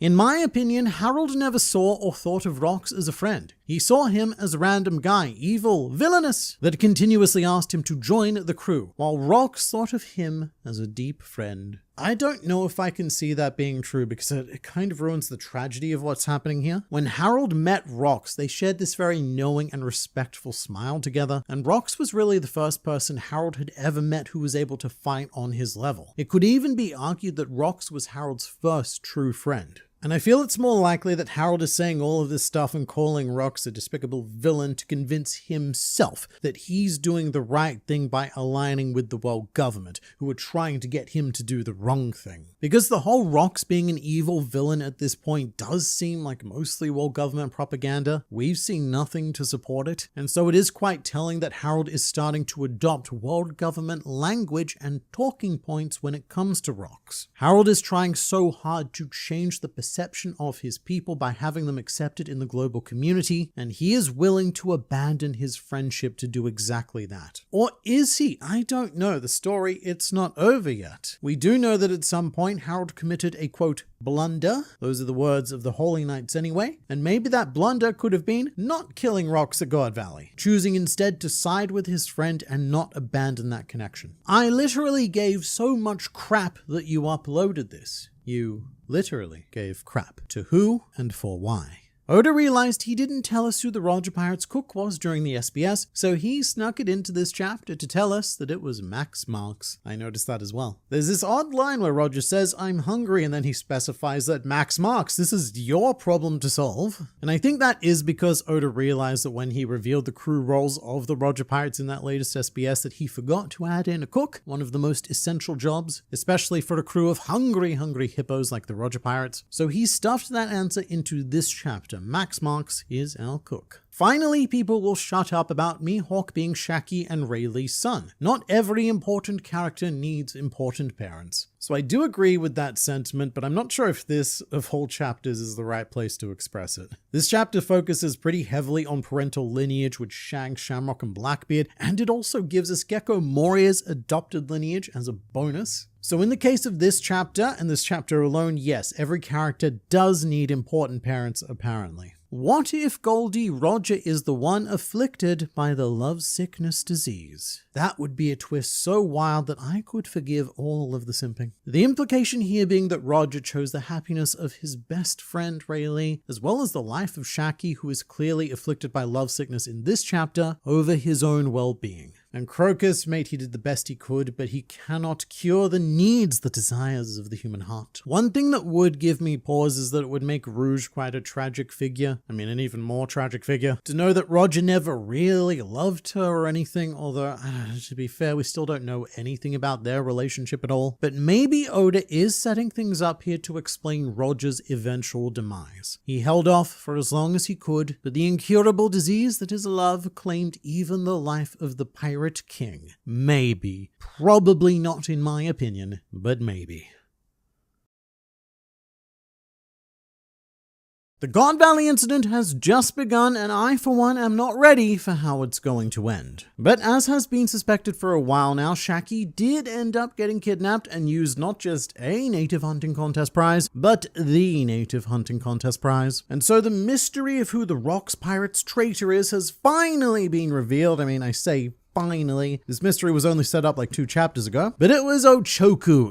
Ochoku, the objectively most evil looking of all of the Roxes, and also suspected parent of Caribou and Quaribo. But in order to get away with his Shaki disappearance plan, Ochoku needed to murder Don Marlin, which I think is a shame. I really liked his design, but I guess this explains why we've heard nothing about him in the modern day. And it's quite a brutal scene that I think Oda has designed to draw parallels to Blackbeard murdering Thatch for the Yami Yami no Mi, as Oda's even gone to the trouble of conjuring some thunder strikes for the occasion. And after Rocks himself, the first reaction that we see is from Whitebeard, and Edward Newgate is beyond shocked that something like this could have happened even within this crew. Although sadly, we as readers know that this will not be the last time that Whitebeard is subject to a scene like this. I think these parallels being drawn by Oda to make a clear distinction between Rocks and Blackbeard. Young Marshall D. Teach, if that is indeed your real name, which it isn't, you are taking a very different path than the one your father wanted to walk down, and seemingly everything that Blackbeard has done in his life, especially the murder of Thatch, goes against everything that Rocks stood for. As I'm recording this, I'm not sure if we should still be calling him Rocks actually, but because this chapter is a little bit more convoluted than most, there's so much going on, I'm gonna have to do this chronologically, so we will get to the name. But something I feel like I need to highlight before moving on is Gloriosa's reaction to Shaki's kidnapping. It is heartbreaking. This is a full-on Oda cry face, and I despise how Oda's decided to pair this despair with the smugness of Ochoku counting his monies. And we've also got all of the citizens of Hachinosu on their knees crying like the citizens of Alabasta did after they heard about the death of King Cobra. Ochoku has been quite the prick. And honestly, the only thing saving me from punching my screen seeing this stupid face is the knowledge that, almost 4 decades down the line, Blackbeard would get his revenge and defeat, possibly even killing Ochoku during the Rocky Port incident. I hate saying numbers like that though, because I just cannot believe that this dildo got away with this for 40 years. And somehow he is still far from the worst person in this chapter. And also, Ochoku's nefarious involvement here is probably far from have done, because he was a proper magician during this incident. There was no trace of the crime, no suspicion of him whatsoever, and Ochoku is still hanging out with the Rocks pirates to the day of the God Valley incident. So it could actually be Ochoku, who sparks the downfall of Rocks Xebec here, betraying him like our squad briefly betrayed Whitebeard. But for now, apparently Shaki's disappearance, this is madness, but it was so devastating that it halted the global economy for several weeks, as if Shaki is the One Piece world equivalent of the Suez Canal. And I guess that Shaki's disappearance just left so many people feeling depressed and empty that most of the world stopped working. There was this global wave of grief, and it may legitimately have been the world's worst moment of despair since the Void Century. Shaki's disappearance was like the opposite of the dawn of the world. It was the dusk. And I do wonder, because we know that everything turns out just fine, but this feels like a good opportunity to disappear, to just go away and become the Shaki that we know today. Because the God Valley incident, as far as we know, was never published anywhere, so the general public wouldn't have even known that Shaki was there. And she may have used that lack of knowledge as a chance to fade into obscurity, because Shaki's fame seems to bring nothing but problems. She's hunted wherever she goes, whether it be by pirates or the world government, and without the Rocks pirates to maintain order around her, I wouldn't blame Shaki for thinking that, yeah, perhaps it is time for the legend of Idol Shaki to be laid to rest. A much more peaceful ending for her than the citizens of God Valley, particularly Shanks and Shamrock's mother. Alright, let's get to this. In this chapter, Saint Vigilant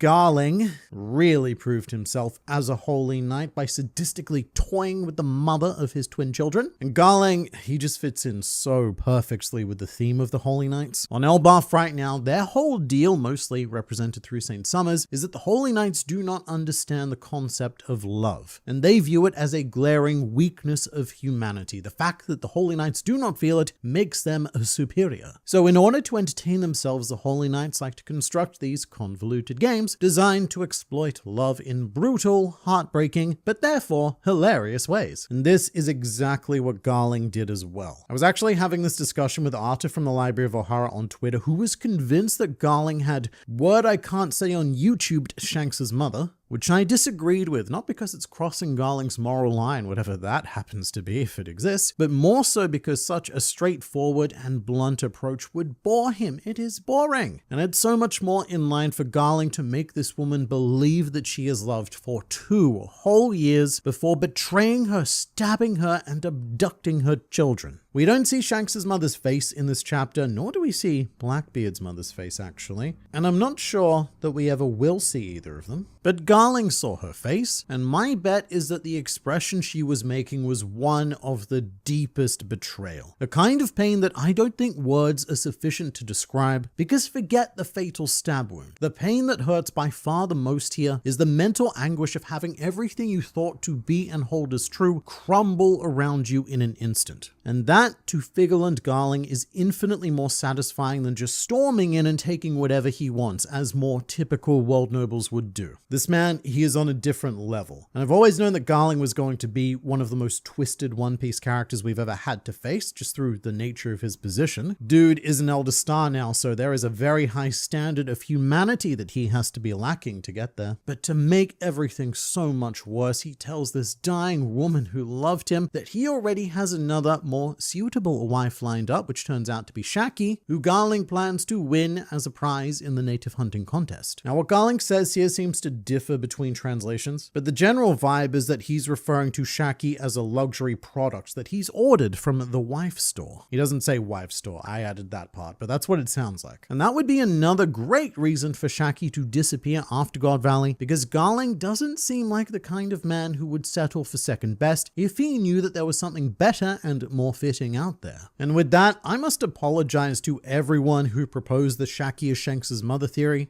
because it almost kind of came true. If everything had gone according to Garling's plan, then Shaki would have been Shanks' stepmother. And I have to say, amongst all of this pain and suffering, I do love this panel of Shanks and Shamrock together. And I think there's something kind of funny about Shamrock raising 2 arms while Shanks is only raising 1 arm. It's almost like a commentary on their current arm status. They look very similar in this panel though. In the last chapter, they had quite a clear emotional difference. And this may go to show that should things have turned out differently, and say Shamrock was found by Roger, then he could have turned out to be a great guy who gave a hat to Luffy, while Shanks could have become thoroughly indoctrinated by the world noble lifestyle. I think the idea behind this panel is that no one is born inherently good or evil, and that both of these babies are blank canvases that turn out to be such different artworks. Moving on though, I am so glad we got to see this. After so much speculation, we have Monkey D. Dragon, a Marine, a recruit, or a cadet. 38 years ago, he was present for God Valley. This is something I've suspected for quite some time now and definitely hoped would be the case. And Dragon steps into this chapter looking pretty amazing. He is 17 years old here, which is the same age that Luffy was when he began his journey. And this is the most like Luffy that Dragon has ever looked. And with the rather dramatic eyeliner, Dragon is very strongly evoking the aesthetics of Snake Man Luffy. But Mr. Dragon here is asking far too many questions. One of those questions being, why are we shooting and or gassing civilians? And his superior officer mate, he does not appreciate that at all. As a young Marineman, it is Dragon's job to follow orders unquestioningly. And look, I get that. I do think it's important in a military structure for recruits to default to the chain of command or everything just falls apart. But then again, in a situation like this, where you are doing something so obviously counter to the purpose you believe you served, I'm not sure if I should, but I find it a bit surprising that Dragon is the only Marine even daring enough to conjure a question mark in a thought bubble above his head. I guess it goes to show that with the more experienced Marines, what they're doing here isn't even out of the ordinary, which is horrifying in and of itself. And this obviously takes place before Dragon got his face tattoo. But if you do look carefully, you'll still notice that exact pattern on him. At first, I thought this was an armband, and you know what? Maybe it still is. Kind of like what Dragon was wearing on his leg during that short Vegapunk flashback on Ohara. However, Dragon is wearing short sleeves, so this does appear to be an actual tattoo on his arm. Whatever it is, Oda is once again emphasizing that this symbol is extremely important to Dragon, and there's probably a very good reason why he decided to have his face slathered with it. It won't be because of God Valley though, because Dragon meeting Vegapunk on Ohara didn't happen until 16 years after the God Valley incident, so outside and far away from all of this, we still probably have a much deeper personal tragedy incoming for Dragon that drives him to get that tattoo. However, that is a story for another flashback. Dragon's main story in this flashback appears to be that he discovers Shanks' dying mother, although I have seen some people confuse this for Teach's mother, which is understandable because Toddler Teach is featured in the very next panel, but it's definitely Shanks' mother, because it looks like she's either crawled into the building or been dumped here by Garling. There's a trail of blood leading to her rapidly depleting of life body, and despite the immense tragedy, something amazing could be happening here. As if Dragon honors this woman's words and is responsible for getting at least Shanks to safety or plays a part in it, then that would mean that Dragon is the reason why Luffy had his mentor and became the man he is today. It is a case of very indirect parenting, but it looks like Dragon has had a much bigger role in Luffy's life than he previously got credit for. And as if Oda didn't make this chapter tragic enough already, we are also briefly shown a scene of the slaves, I guess, the rabbits for the contest being brought into God Valley. I did love seeing Ginny again, her loss, it still feels a bit fresh to me, which I guess is thanks to the anime because we only just got past the Kuma flashback there, but it is so great to see this happy face again. Child Ginny was so much like Luffy and was a much needed source of light prior to the birth of the Sun God. But one of my favorite parts of this chapter by far is the appearance of this doofus. Big News Morgans, or actually just Morgans, sporting the news fashion of 38 years ago, and in case you didn't notice, you must see this. Big News Morgans is also flanked by two news coups from 38 years ago, and apparently they all wore smart looking hats like men used to do back in ye olde days. I'm very surprised to see Morgans here for a couple of reasons. One is that you would have thought that he would have been too young to be reporting on this event. Morgans is only 15 years old at this point in time, but he has appointed himself the president of the World Economic Journal, a very, very bold title, both job and newspaper, because I love that during this time, Morgans was just running a fledgling localish newspaper. He ran a small business, which Morgans was able to build through a unique talent to gather information as well as to extort bodies like the world government. And just how bold is it for a 15-year-old bird with 2 employees to extort Cypherpol? Morgans, he is such an interesting dude because it looks like he came from nothing, and today he almost has a monopoly on global communications. I must know more about the bird. However, his success is because even in these early days, Morgans was determined to tell the greatest story in the world, and regardless of whether the world government paid him off, he was going to leak this information to Hachinosu, simply to start one of the greatest conflicts that we have seen in modern times. So, to clarify, Ginny aboard the slave ship sent out a general communication revealing the God Valley prizes, and that communication, it was picked up by Cypherpole, but also by Morgans, who both Ginny and Ivankov appear to know about. They seem to refer to him as an informant, although different translations say different things, so I'm going to wait on that. But it was Morgans who then fed Ginny's information to Hachinosu, and it was that information, I believe, that spread to Roger. And without his desire for the dramatic, Ginny's effort would have amounted to nothing. So we do have to thank our big bird friend here, because he does spend half of our time helping us, even if the other half is spent hindering us. And so, as we know, everyone is now converged onto God Valley with the aim to save Shaki. Except for two things. First up, the Rocks pirates are intercepted by King Harold, the guy who this flashback was originally meant to be about, and they do some diplomacy. Rocks and Harold, they sit down and drink together, which is quite reminiscent of Roger and Whitebeard drinking together that one last time, which is also where Roger revealed the secret behind his name. And so here Rocks decides to drop the bombshell of the year, which is that his name is not Rocks D. Xebec. It is actually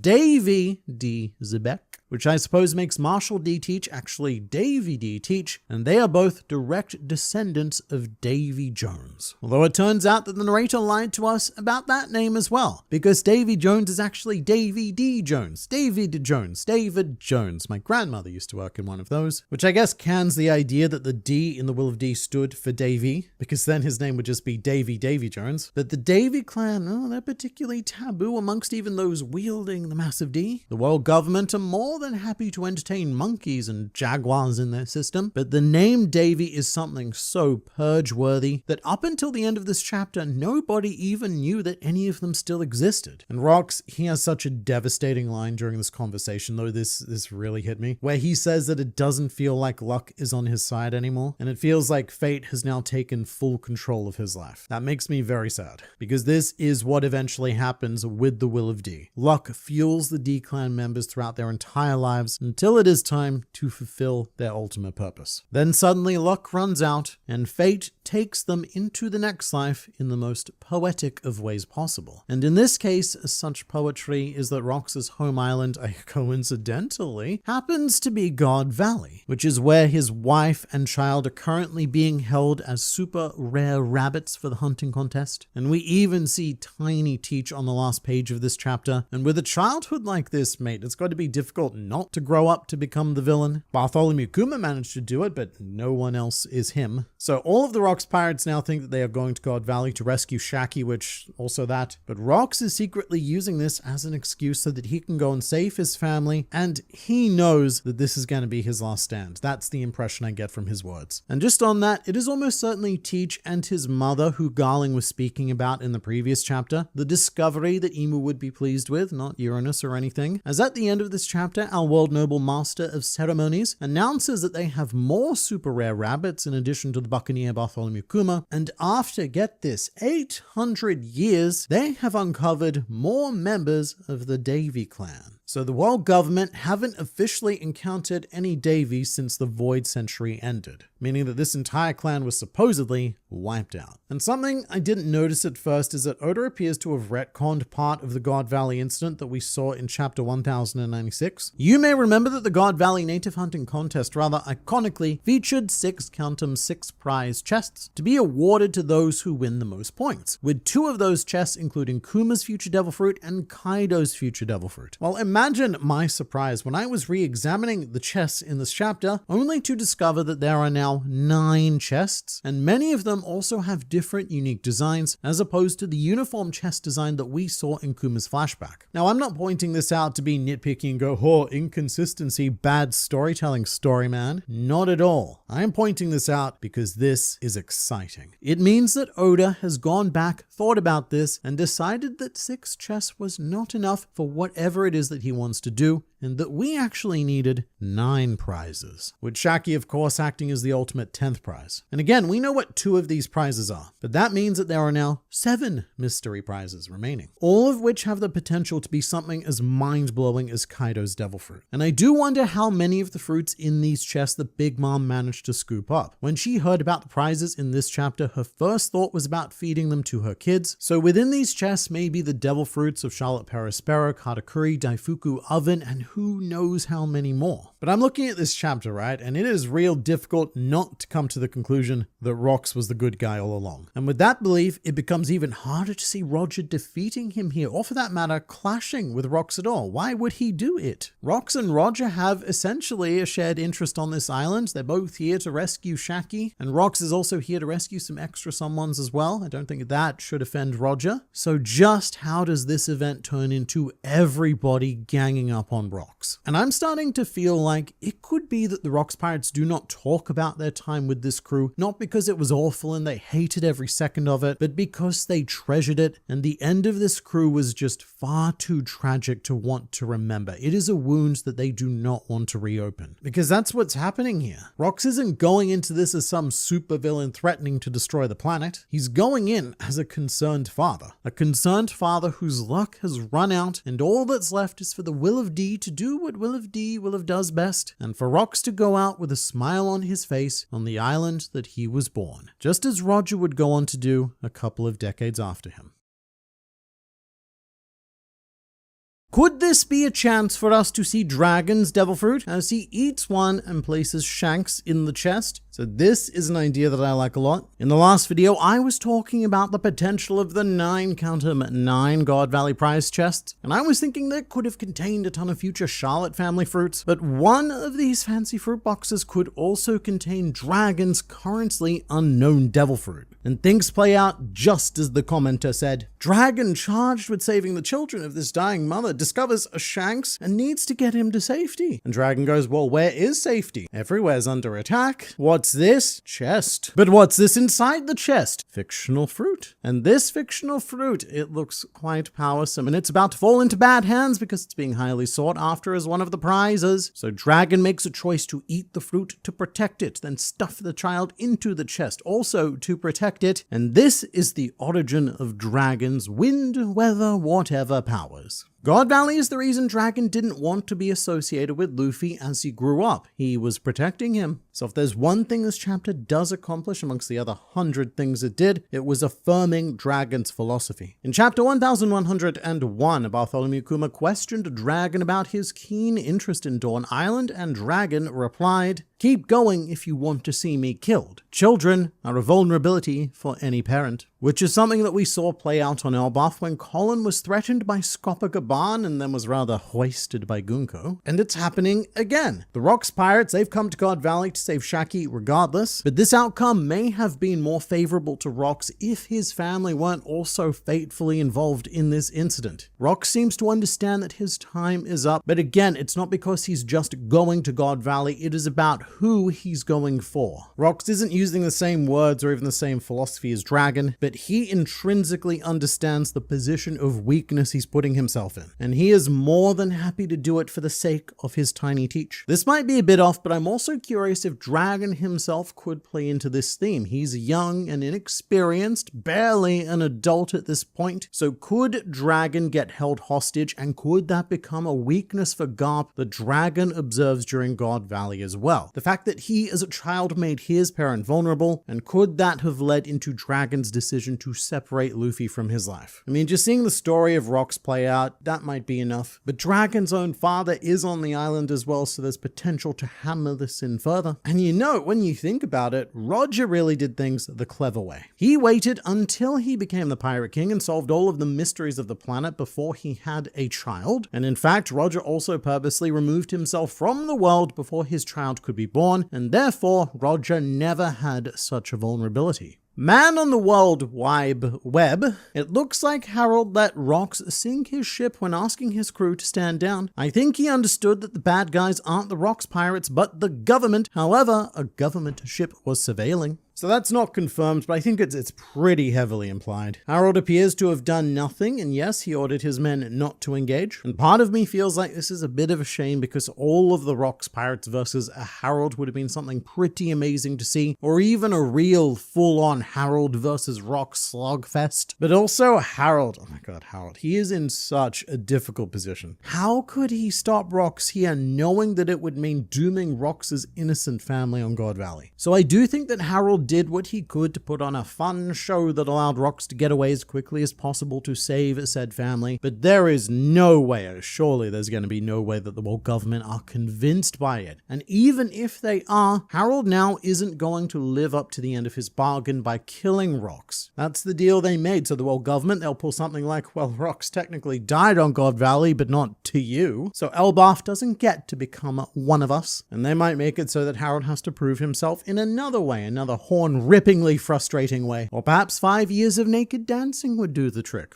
I wonder exactly how much Harold is aware of what's happening on God Valley. Because at the very least, he seems to know that the world nobles are gathering there. And if Harold does know or finds out what happens, how far is he willing to look the other way in order to have his people become part of the world government? Because if it's all the way, then we are looking at a fascinatingly morally grey character. If Goko is there, then could Rocks' fate be to get Domi reversied? Could be a truly tragic reason why everyone had to gang up on him. So 2 things with this comment. Firstly, Goko, yeah, she is indeed on God Valley, which I did not mention in the initial review video because there was just too much going on elsewhere. And we do only see this tiny panel of her, but look at the way she's dressed. It is incredibly formal compared to the military schoolgirl chic she sports on Elbaf. Almost like a dress uniform for the Holy Knights, or maybe even a fashion from a previous time. And curiously, Goko has long hair during this era, which in the modern day she did not. Prior to Emu taking over her body, Emu seems to have a preference for the long hair and grew it out of his host to look simply fabulous for the rare occasion that he does make an appearance on the surface. But given that Gunko's here, I do think it's pretty inevitable that Emu is going to need to step in and take control once things get out of control. In fact, I think it's guaranteed because Gaban appears to have recognized the feeling of Emu's throbbing hakis in chapter 1151, and there's not going to be many other opportunities for Gaban to have come into contact with that. Who else is going to be able to stop both the full force of the Rocks pirates and the full force of the Roger pirates? Saint Summers? I think not. Although I would bet the retirement savings of a random lucky viewer on this channel that we are going to see Saint Summers versus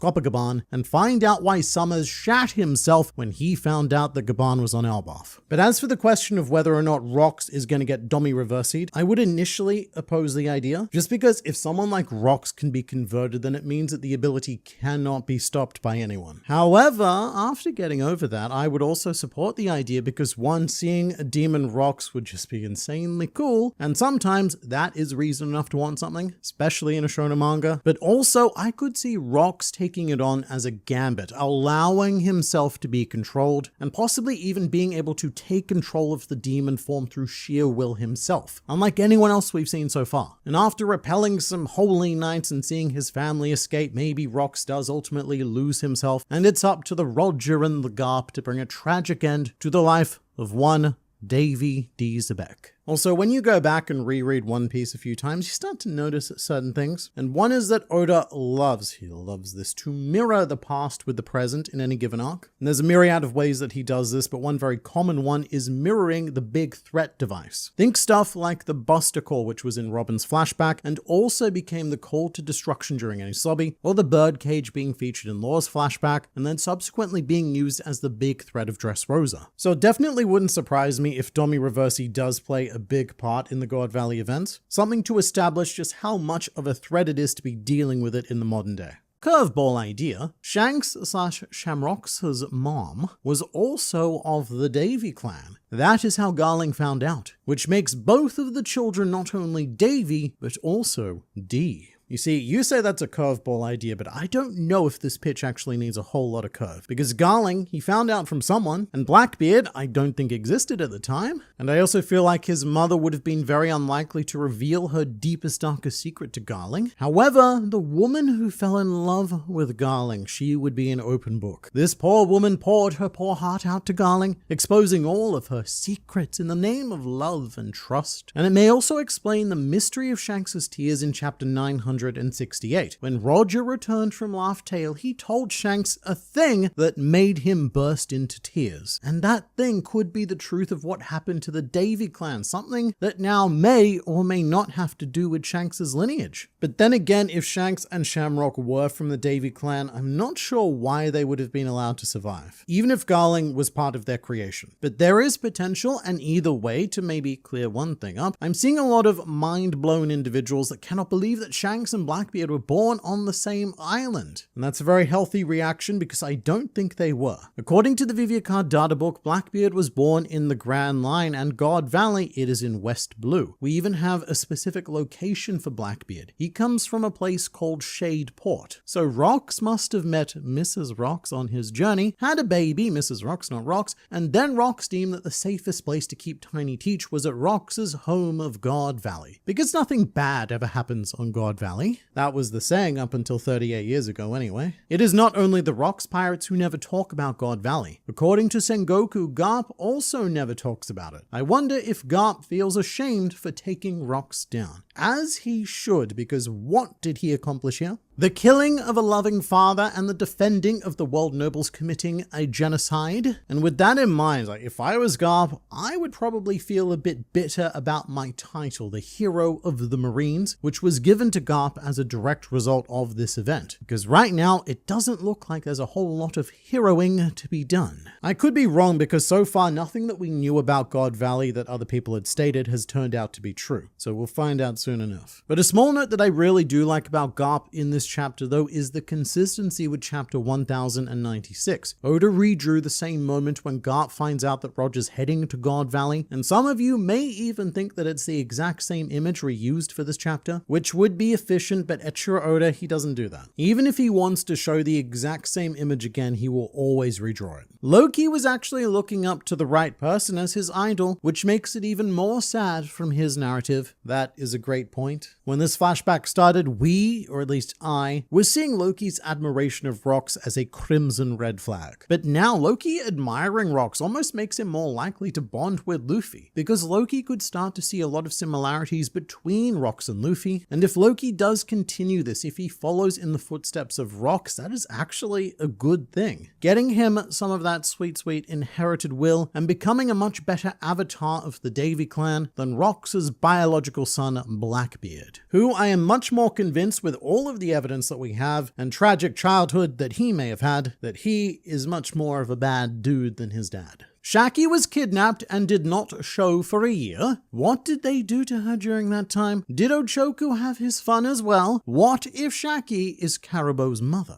So thankfully, it doesn't look like anyone did anything to Shaki, because the MC says that she had been kept in pristine condition ever since her capture, not out of any concern for her well-being, but because Shaki is a prize so precious that it's very important to the world nobles that only the winner has the right to decide what gets done with her, whether that is wife her up or slave her down, and everything that those two roles entail. But luckily, this is not a Boa Hancock situation. Shaki's been treated more or less like a collectible figure kept in a fun-sealed box. And Caribou wouldn't be born until 6 years after the God Valley incident, so we definitely don't need to go into any more Shaki is someone's mother theories. Did Kuma saved Blackbeard? That outcome is also very possible. After they escaped, I think it was Ivankov who said that Kuma had saved over 500 slaves, and Blackbeard may have been one of them, which would be so fantastically conflicting because it would mean that Kuma, kind of unknowingly, has set both Luffy up as well as his greatest rival. Kuma propagated the Sun God and the Darkness God, but also Teach may have escaped through someone else. We also see Gilbaster in this chapter, but it's very brief. we do, and congratulations to you if you spotted him. Gilbaster can be seen in this panel featuring Shiki and Silver Axe. And Gilbaster is something of an Easter egg Rocks pirate, as this character was the protagonist of Oda's one-shot Wanted, and if you're unaware, he was also the four-armed zombie with all the guns on Thriller Bark. Meaning that, I don't know man, we know that he's dead, so maybe God Valley is this man's last stand. Man on the internet, would Dragon technically doing something in a flashback have any bearing on your bingo card? Yes, I think this does definitely count. It would be rather petty not to give Dragon this just because it's a flashback. So I've now marked the Dragon Does Nothing square red, meaning that it is gone and we will never get it back. It was definitely the wrong year to bet on Dragon doing nothing, but that's not a bad thing. As I said in the initial bingo video, this was always going to be a win-win. Either we get to profit off Dragon doing nothing as usual, or we finally get to see something. And as it turns out, we got to see something big. So why did Rock say he is from Davy Jones to Emu himself if it is supposed to be a top secret? I think that Rocks wanted to let Emu know that Emu's actions 800 years ago were coming back to haunt him. And to be fair to Rocks, he described himself as a worshipper of Davy Jones, not a descendant of Davy Jones. But I could also see why that's not such a great idea, as anyone embodying the Davy ideals would ideally be purged from Emu's perspective, maybe. But then again, I don't know, because Emu doesn't appear to have taken it seriously. I'm surprised no one is talking about Rayleigh's reaction to the news, with him shaking and yelling out alongside the crew. The concept of him not coming to Hachinosu for her one time, but then realizing he needs to take action when it could be too late, hit real hard for me. I think that's well said. Rayleigh has spent so much time so far avoiding Shaki for his own reasons despite really wanting to be with her, and he's left her alone long enough that she's now been abducted when maybe that could have been prevented if I'd just gone after her in the first place, is what he'd be thinking. It is really great seeing that panel of Rayleigh so determined to save Shaki though. When Roger asks if everyone's with him, Rayleigh is practically roaring and finally showing some emotion for her. And speaking of emotion, is it weird that I care more for Rocks than Roger?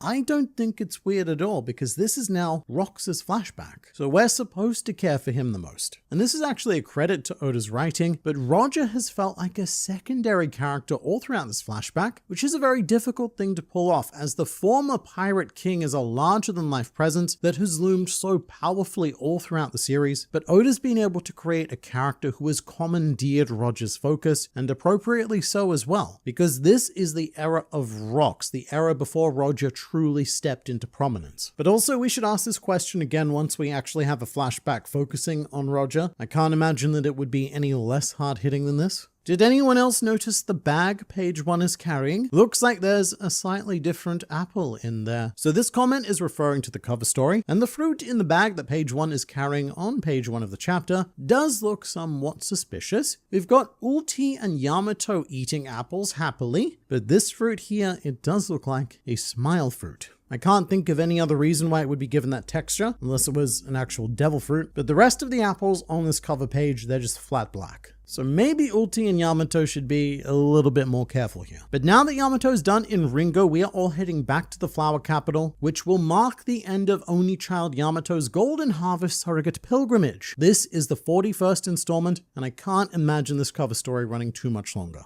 Bro, what are you going to do after One Piece is completed? Alright, so I reckon what we do after the final chapter of One Piece comes out is we start the series again on New Game Plus. We go through and review every chapter starting from the very beginning, but equipped with all of the knowledge of everything to come. That's something I'd like to do because even though I've been doing this for almost 10 years now, I started reviewing chapters from Whole Cake Island. So there's a good 800 chapters that I've never been able to dive too deeply into, like we do with everything post Whole Cake. But you let me know in the comments, what do you think I should do with my life after One Piece ends? Rocks, Xebec, Goldie, Roger, a scary Bunana, and the merciless slaughter of 100,000 people. So much to look forward to in this chapter, and it begins on an exceptionally mind-blowing note. Last week on Fictional Pirates, we learned that Rocks and Blackbeard were members of the Davy clan, and in fact we learned that there was a Davy clan. And this week we are introduced to more members of the Will of D than we have ever seen on page at the same time in all of the history of One Piece, and they are all members of the the Davy clan, which means that the Monkey family and the Nefertari family, who currently have 3 Ds apiece, are no longer our largest D families. We're introduced to almost as many Ds in this chapter alone than we have met in the last 28 years combined. And it's hard to tell exactly how many of them there are, but I think I see 8, including Teach and his mother, and it's so surreal to see them on stage like this, as these soon-to-be slaughtered characters are subject to the same winds of fate that guide the likes of Luffy and Roger. And I'm thinking that there could be a very painful chapter coming up, a chapter filled with pain but filled with smiles, as each and every member except for Teach is killed, but all of them could die with those trademark Will of D smiles. And just on Teach, Blackbeard's mother, she's not what I was expecting. She's much more of a standard Oda character than I was thinking. I guess Oda had a choice between the Nami template and the Robin template, and what he chose was the Robin template. But what's more unexpected is that her hair in this chapter looks weirdly similar to Rox's hair. So what, are they siblings?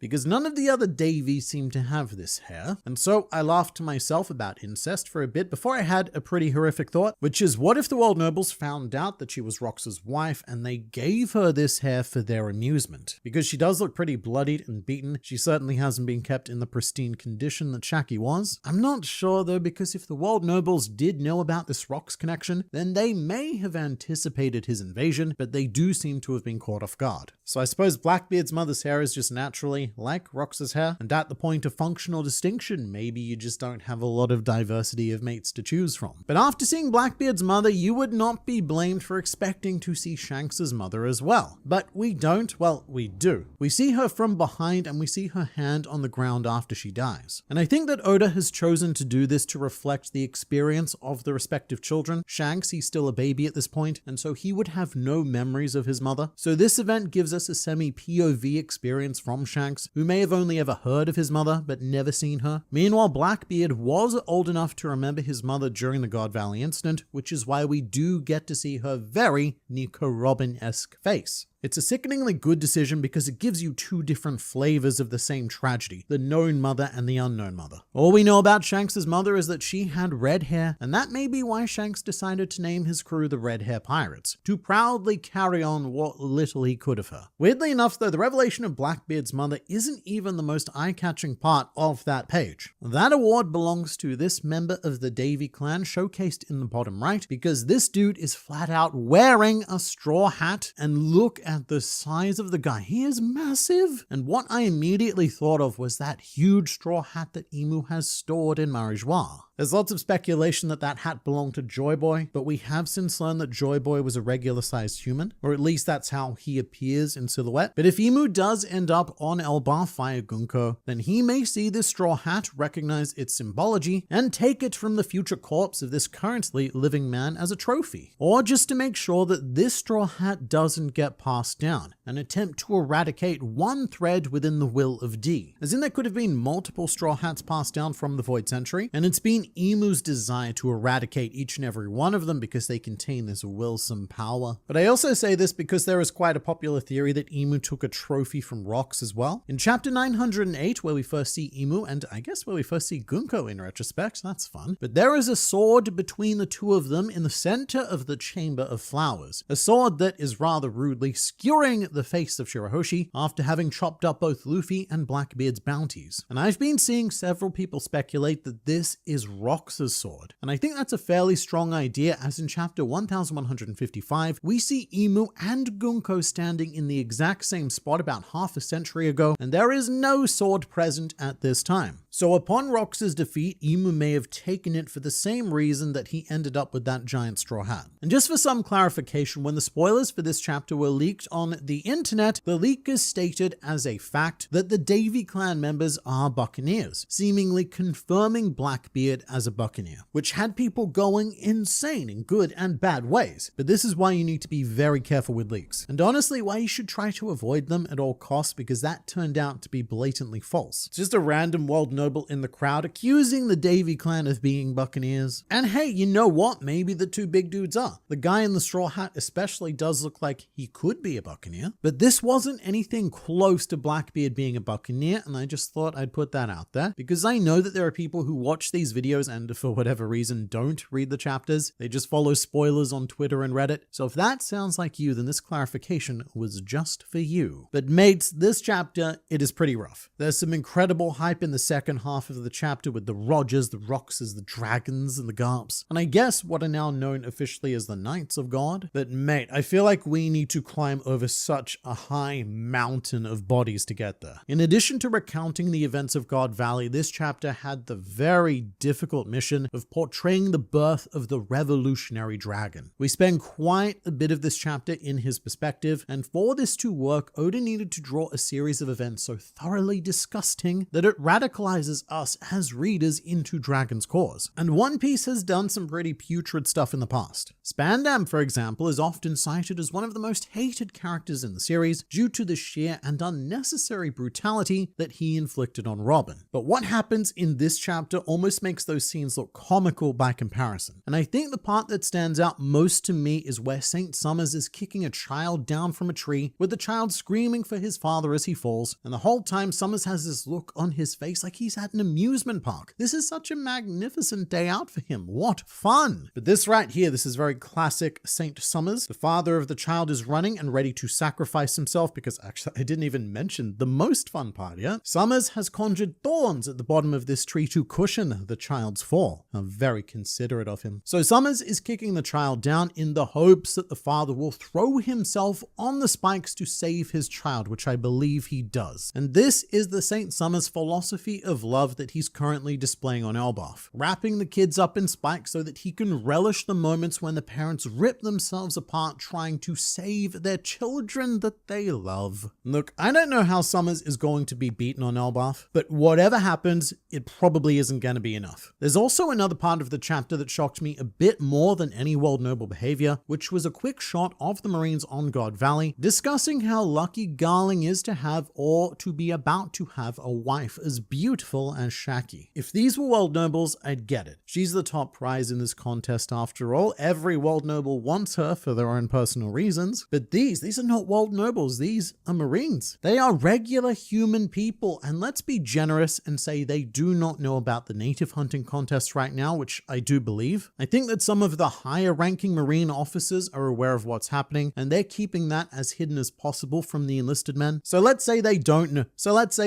know about all of the murders being committed, fine, but they surely know that Shaki isn't here of her own free will, because they do seem to understand the nature of her as a prize to be won. And I guess it's just pretty startling because the low-ranking Marines of One Piece, honestly, they're usually pretty good dudes. They're just doing what they think is the right thing to do for the sake of justice and peace, and they're usually very unaware of who they're working for or what they're working towards. And even with stuff like O'Hara, there was still the justification that the scholars were evil and that their research was threatening the stability of the very planet. But with God Valley, no one's even tried to come up with an excuse for it. If I'm a Marine, I don't know why I just tranked 100,000 people, and no one except Dragon is even asking why. And that's the part that becomes harder and harder to pass as the chapter goes on, as we are treated to a lengthy degustation of horrors. There's all sorts of wild things happening here. In the shot of all the rabbits running away, there is a guy pushing his elderly father in a wheelchair, which is heartbreaking. We also see a gun being pointed at a baby's head, followed by a cut to shots being fired. And then we see Gunko murdering 3 whole people with her arrows. And all of this must be viewed with the full context of the native hunting contest. In this chapter, the MC announced that there were 13 super rare rabbits as well as 150 rare rabbits, but God Valley had a population of over 100,000 people. So the handful of people that we did see die in this chapter account for about 0.0001% of the massacre taking place. And you would need to multiply the damage done in this chapter by about 10,000 to feel the full extent of what's happening here. And putting it like that, I think that Oda was extremely successful in having us empathize with Dragon's cause. And I love that in this chapter, chapter, Dragon does start to make a difference in this world, particularly when a world noble stumbles upon a group of children to murder, which includes the very familiar faces of Kuma, Ginny, and the face himself, Mr. Emporio Ivankov. And despite the potential child murder, this was actually quite a cool part of the chapter, because we're watching the same scene that played out in chapter 1096 from a different perspective. This is where Ivankov is giving his iconic, "Is this real life or is this hell?" speech, and apparently things could have turned out pretty badly here, because there was a world noble preparing to fire at this very moment. But that world noble, he was shot by Dragon instead. And by acting, Dragon has just saved the future of Bartholomew Kuma, which is quite sweet because years later, Kuma would read about Dragon in the World Economic Journal and comment that, and I quote, "He's so cool. He must be someone's hero, I bet." And yeah,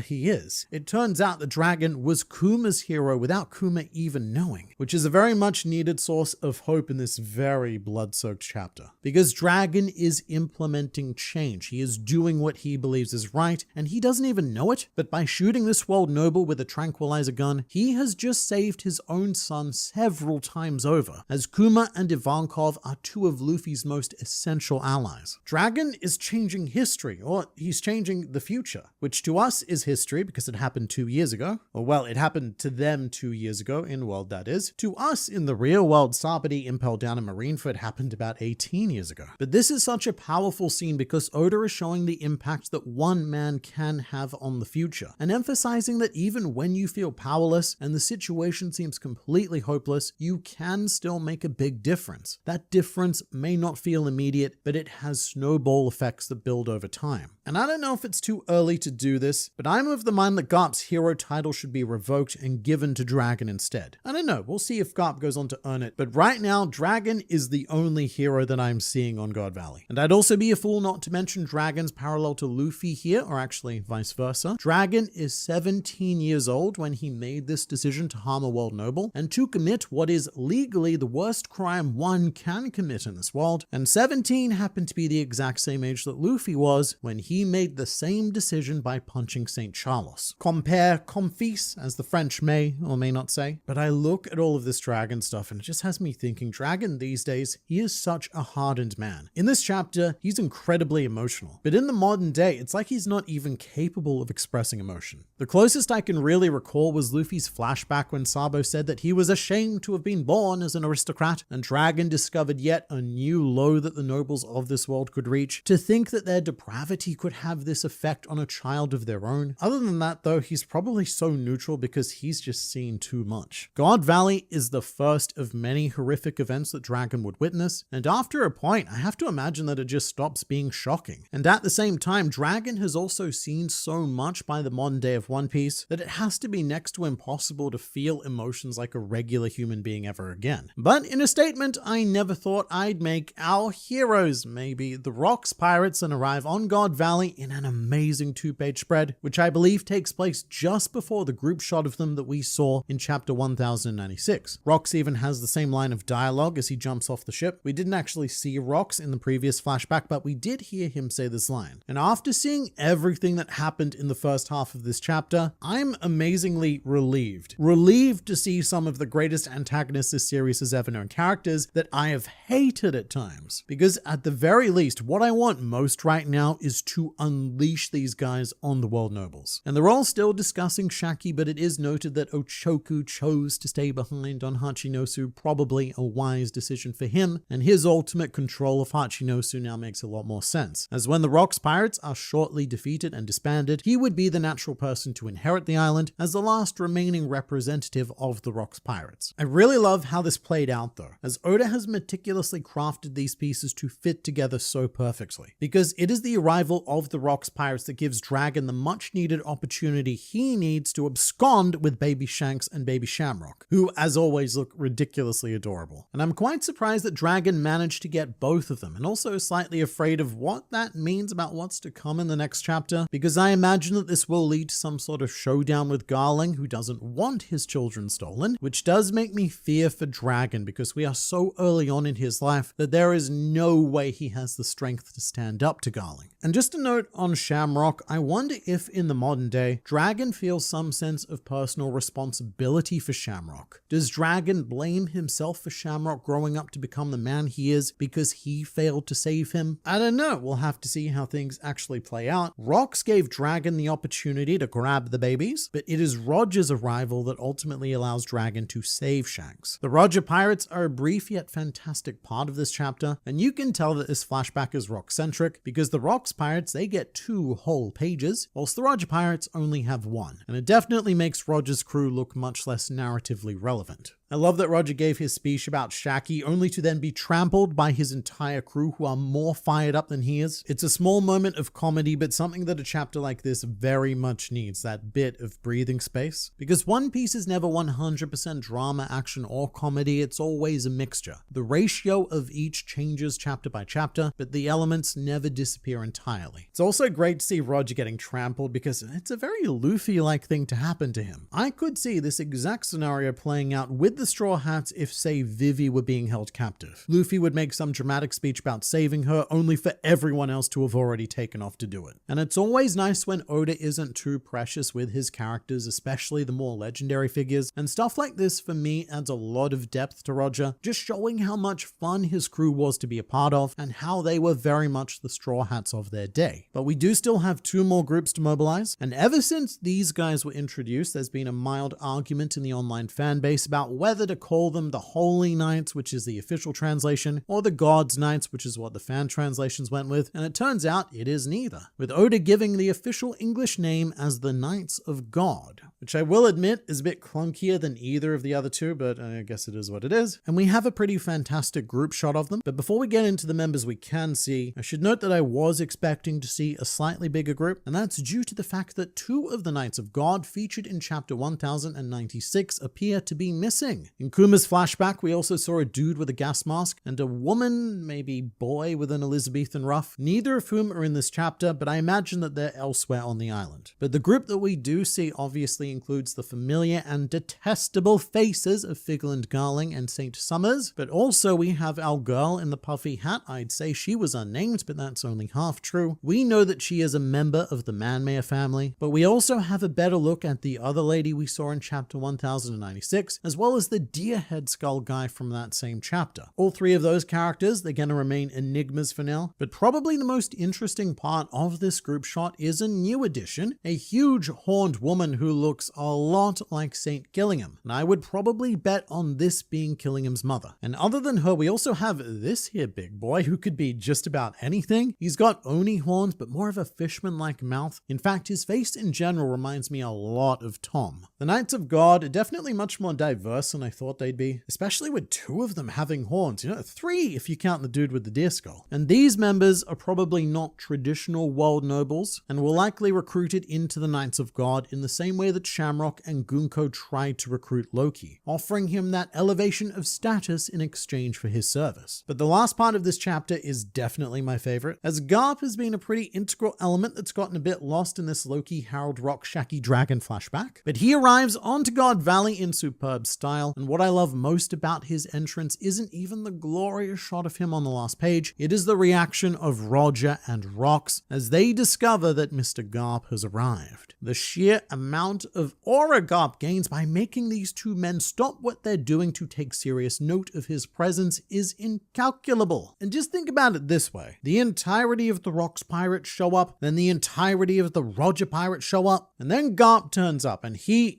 alone makes the same impact as both of their whole crews. With Bogard here to back him up, of course, we're not going to erase him like the world government's going to erase God Valley. But overall, I am so glad that Oda doesn't appear to be rushing through this incident. I was honestly pretty worried that God Valley was going to be over in a single chapter, but I think that Oda's pacing this quite well. And the next chapter is where things are going to get truly wild, because from here, we don't know what happens. A lot of this chapter has been gap filling between moments that we were already aware of, but apart from Big Mom's interaction with Ivankov and Kuma, as well as Kuma confronting Saint Saturn, we have run out of God Valley information. Everything from here on out is going to be new, and it is going to recontextualize everything we thought we knew as the tragic tale of Rocks Xebec rapidly encroaches upon its conclusion.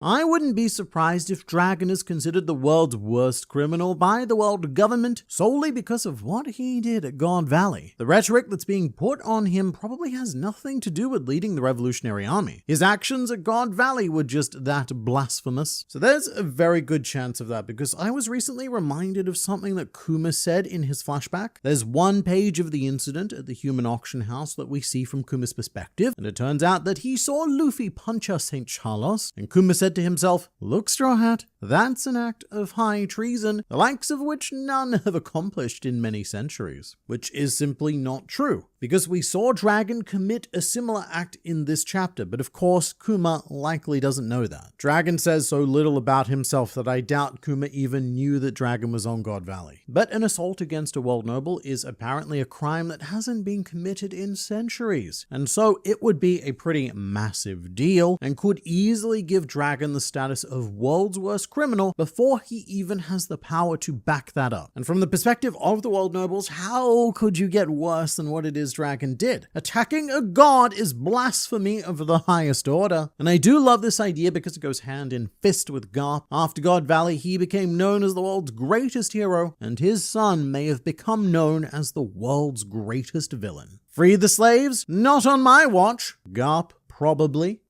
I am seeing a lot of discourse around Garp due to this chapter, and I think the funniest comment that I've seen is, "Bogard, I can hear the drums of oppression." So Garp springs into action as some sort of reverse sun god, the warrior god of oppression. In Garp's defense, the reason why he's even on God Valley at all has nothing to do with the world nobles. He couldn't care less about them, and he was more than happy to leave them to their fate while he was on his relaxing vacation, until it is that he heard that Roger was going to be on the island. So Garp is here to get his man, not to protect these men. And we have been told by Sengoku that Garp and Roger teamed up to defend the world nobles, but again, we were told that by Sengoku, who quite frankly has already lied to us about Rock's Xebec and the God Valley incident. So until I see it happen, I don't know how much I can trust those words anymore. And Garp could have placed himself in a Fujitora-esque scenario where he acted like he was fighting on behalf of the world nobles, but was also very sneakily trying to allow as many slaves to be freed as possible. But even so, Garp and the Marines do have a lot to answer for. Garp especially, he knew what was happening here, and it's hard not to come to the conclusion that Garp has deemed activities like the native hunting contest as an acceptable cost for maintaining the balance of the world and ensuring the peace of hundreds of other nations and millions, maybe tens, hundreds of millions of other people. I don't believe that it's Oda's intention to make Garp out to be a bad guy, and I also think that he and Dragon exist to serve as opposing solutions to the same problem. Garp has chosen to work within the system, to do his best to effect change from the inside, which is slow and unsatisfying, but what Garp is doing is inspiring and molding the minds of the next generation of the Marines to eventually be capable of enacting the justice it is they're supposed to stand for, and also maintaining global stability at the same time with all of the suffering that brings. Meanwhile, Dragon has chosen to rebel against the system, to try and take a much more quick path towards revolution, which will also cause his own suffering as global stability collapses, which we are beginning to see with the cult of the Flame Emperor Sabo rising, as well as in this very chapter with Dragon's platoon, which we will talk about. And in the end, I don't think that either Garp or Dragon are going to be positioned as flat out right or wrong, mostly because this is a story about Luffy. It's going to be Luffy who provides the key to a happy ending here, the third generation of monkeys choosing a third path forward and providing an inspirational conclusion that would probably never work in real life, but hey, that's why this is fictional pirates. But one more thing I did want to add about Dragon and I guess the Revolutionary Army, and I can't believe I haven't clocked this until now, but the three founding members of the Revolutionary Army were all on God Valley. Dragon, Kuma, and Ivankov. And yes, Dragon had the freedom fighters initially before Kuma joined, but after Kuma joined, these were the three that became the pillars of the Revolutionary Army. So that is a pretty colossal seed that was planted on God Valley by the world government itself. Internet Man, did you miss when Dragon said his whole platoon got executed? Yeah, so I did not mention that in the review video because I'm pretty confident that this is a massive translation error and it's real sloppy work. This is a key example of one of the reasons why I always encourage people to read the official translation, because the fan translations have errors everywhere. It's just that no one talks about them because it's only fun to point out the mistakes when the official translation makes them. But Dragon here in the English fan translation is saying that his entire platoon got executed past tense, but what Dragon's saying here is more accurate in the French translation, which is toute mon unité sera décimée. And that word there, sera, that's future tense. It means will be décimée. So what Dragon is actually saying is that if he tries to oppose the world nobles to save these civilians, then his whole platoon will be executed as a result of those actions that he hasn't done yet, which Japanese speakers also seem to agree with. And just to really emphasize how stupid this is, immediately after Dragon says these words, we cut to a shot of his platoon alive and well, asking themselves, where's Dragon? Which would be a really odd decision by Oda to show them alive if they had already been killed. So quite frankly, this is just garbage translating. And look, I know some of you don't like it when I use French on this channel, but to that I say, well, you need to demand better English, because I can't read Japanese very well, and in situations like this, all I've got is French to prevent misinformation. On this topic though, this also adds to what I was saying about Garp and Dragon choosing different paths, because Oda is showing that what Dragon is doing here is not going to be consequence-free. People are going to die because of the decision that he is making on God Valley, and that thought is making Dragon physically ill, but it is a cost that Dragon goes on to accept in order to pursue his own sense of justice, just like Garp does. If Bogard does anything, then this will be the greatest flashback of all time. I disagree. I think if Bogard does anything, then it makes the already greatest flashback of all time that much better. And Radish Doctor in the comments pointed out that Bogard is like that episode of The Simpsons where the Mafia are fighting and Homer's waiting for the little guy to do something. And as soon as you take your eyes off him, that's when he does something amazing off screen. That's Bogard, Garp's right-hand man. He has the authority, he has the confidence, he has a cool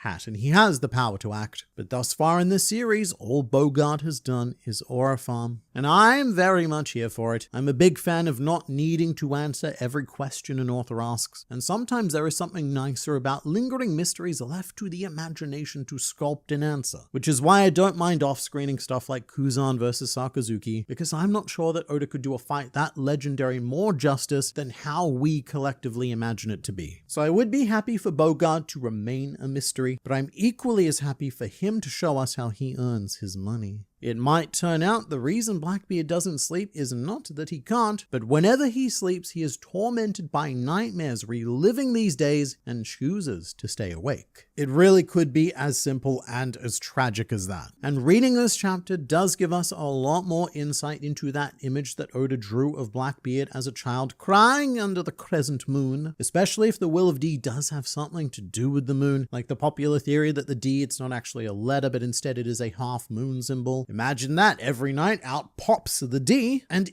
in pop a flood of memories of your slaughtered clansfolk, including your loving Nika Robin-shaped mother and your very you-shaped father. This flashback is definitely going out of its way to create a lot of sympathy for Mr. Marshall D. Teach, and look, I do feel it. This child does not deserve anything that is happening to him right now, but it makes me all the more curious to see how Blackbeard evolves into the adult monster that he is today. Because knowing that Blackbeard himself was briefly a slave makes it all the more shocking that he would now own his own slaves on Hachinosu, which were subsequently freed by Kobe and the Sword Marines, but he owned them nonetheless. So I'm wondering if there's a currently unknown figure that slides into Blackbeard's life after this, because I find it so hard to imagine that he becomes what he does solely through the memory of his parents, who both seem to be pretty alright people. But perhaps it could be a Streisand-like figure who corrupted Charlotte Linlin, or a different kind of sinister mentor that warped Blackbeard's understanding of the world and turned him into the monster that he himself was terrorized by as an infant. Mr. Internet Man, did Oda just make Douglas Bullitt a canon character, or am I not seeing well? I actually think it's neither of those. I didn't pick up on this on my first read-through, but when you look at the group shot of the Roger Pirates right behind that there Roger, there is a guy who admittedly looks a hell of a lot like Douglas Bullet, who served as the primary antagonist of One Piece Stampede, and in that movie he was said to be a former member of the Roger Pirates, which is something that's not made a lot of sense in retrospect, remembering that this film came out before the Odin flashback. In fact, it was very early in the Wano era, so we still knew very little about the Roger Pirates themselves. And it would be a fun Easter egg to mix in these movie characters, but there is one little issue with this potentially being Douglas Bullet, which is that Bullet would have been only 7 years old at the time of God Valley. And mate, that is a stacked 7-year-old. And look, that may or may not matter. Stampede isn't canon, so if Oda did want to work Douglas Bullet in for whatever reason, he could just redo the ages. The question would be though, if this is not Bullet, and I don't think it is, then who is it? And I put that question to one of my channel artists, Tenguki Arts, because I very recently got him to draw all of the Roger Pirates, and he reckons that this character is actually Rangram, which I think I agree with because they have the same hair, the same face, and they're both carrying what appears to be a spear. So unfortunately, I don't think it's Bullet. Can we all agree that Saint Figerland Garling is the single most hateable character in One Piece, period? He is the single most hated character so far, as Oda quite consistently amazes me with just how he's able to top what I think is the most detestable character I've ever seen with someone so much worse. Although Garling probably comes with a fair bit of recency bias because we have just seen him murder Shanks' mother. That's not very nice. But if I really think about it, Garling would probably still struggle to top the crimes of one St. J. Garcia Saturn if we were to go back on his CV during Kuma's flashback. But the more we explore the world nobles, the more characters like Spandam and Orochi look like comic relief in comparison. And the more that a traditionally hated magmaman like Sakazuki looks rather good and just in comparison. Yes, he has a philosophy of justice that could be argued to be simply evil, but at least he has a vision and genuinely believes that he is using his evil to do something for the betterment of the world, which is a big difference from what we see with Garling, Saturn, and even Summers. In fact, especially Summers. You know what? I disagree with the entire premise of this. I don't think that Garling is the most hateable character even in this chapter, because Saint Summers, he was so much worse kicking that child out of the tree. There's definitely something going on with the Manmare family. The lower half of Gunko's face is hidden, and this past member we see at God Valley has the whole top half of her face hidden. Yes, I will tell you what's going on with the Manmare family. It is shame. Great shame. They are ashamed to show their full faces. You know how every sports league has that one team that just sucks? Like, they get out there, they put in an effort, but they always lose. That is the Manmare family within the World Nobles. And in chapter 1159, there's even this fun part where the Manmare girl says to Gunko, "With you here, we might win a trophy," implying that without Gunko, they're just awful at this stuff. And notice how she doesn't say, "We could win the native hunting contest, we could win the grand prize, we could win one of the devil fruits." None of that. This Manmare girl would be happy with just a trophy. Doesn't matter what the trophy's for. We just want to win something. We're desperate. And so, as they say in a native hunting contest, never bet on the Manmare family. I've never been bummed out to see Roger and Garp until this chapter. So I know this is probably not meant like this, but this comment does sound like it was made by a world noble. This chapter, mate, it was great until Roger and Garp showed up to ruin my native hunting fun. But also, world noble or not, thank you so much for the $5 super thanks. Genuinely appreciate it. Internet man, is this potentially a situation where the event is renamed as the D-Purge that Clover mentions? It's a very good thing you bring that up, because it may very well be the start of this purge, although I wouldn't put it past One Piece to have multiple purges or purgi. In chapter 1120, we had a brief flashback of Vegapunk and Professor Clover, which took place 26 years ago, so 12 years after God Valley, and here Clover recounts the tale of how his older brother was murdered for revealing that he had a hidden D in his name, and that Clover only survived because he lied about his own D. We have no idea when this murder took place. It could have been around the same time time as God Valley, could have been before, could have been after. Those are all the options. And there is an argument to be made that there could be a connection because both Ohara and God Valley were in West Blue, so Clover and his older brother could easily have been caught up in this as locals. They're not members of the Davy clan though. Seems like the Davy clan settled on God Valley and the Clow clan settled on Ohara. However, after finding the Davy clan on God Valley, that could have sparked a renewed effort to hunt down members of the D clan, because finding such a large group of them meant that there could also be large groups propagating on other islands as well. I think that it might not be Rox's wife, but Rox's sister. ¿Por qué no los dos? But in all seriousness, and in English, that could be it. We, and by we I guess I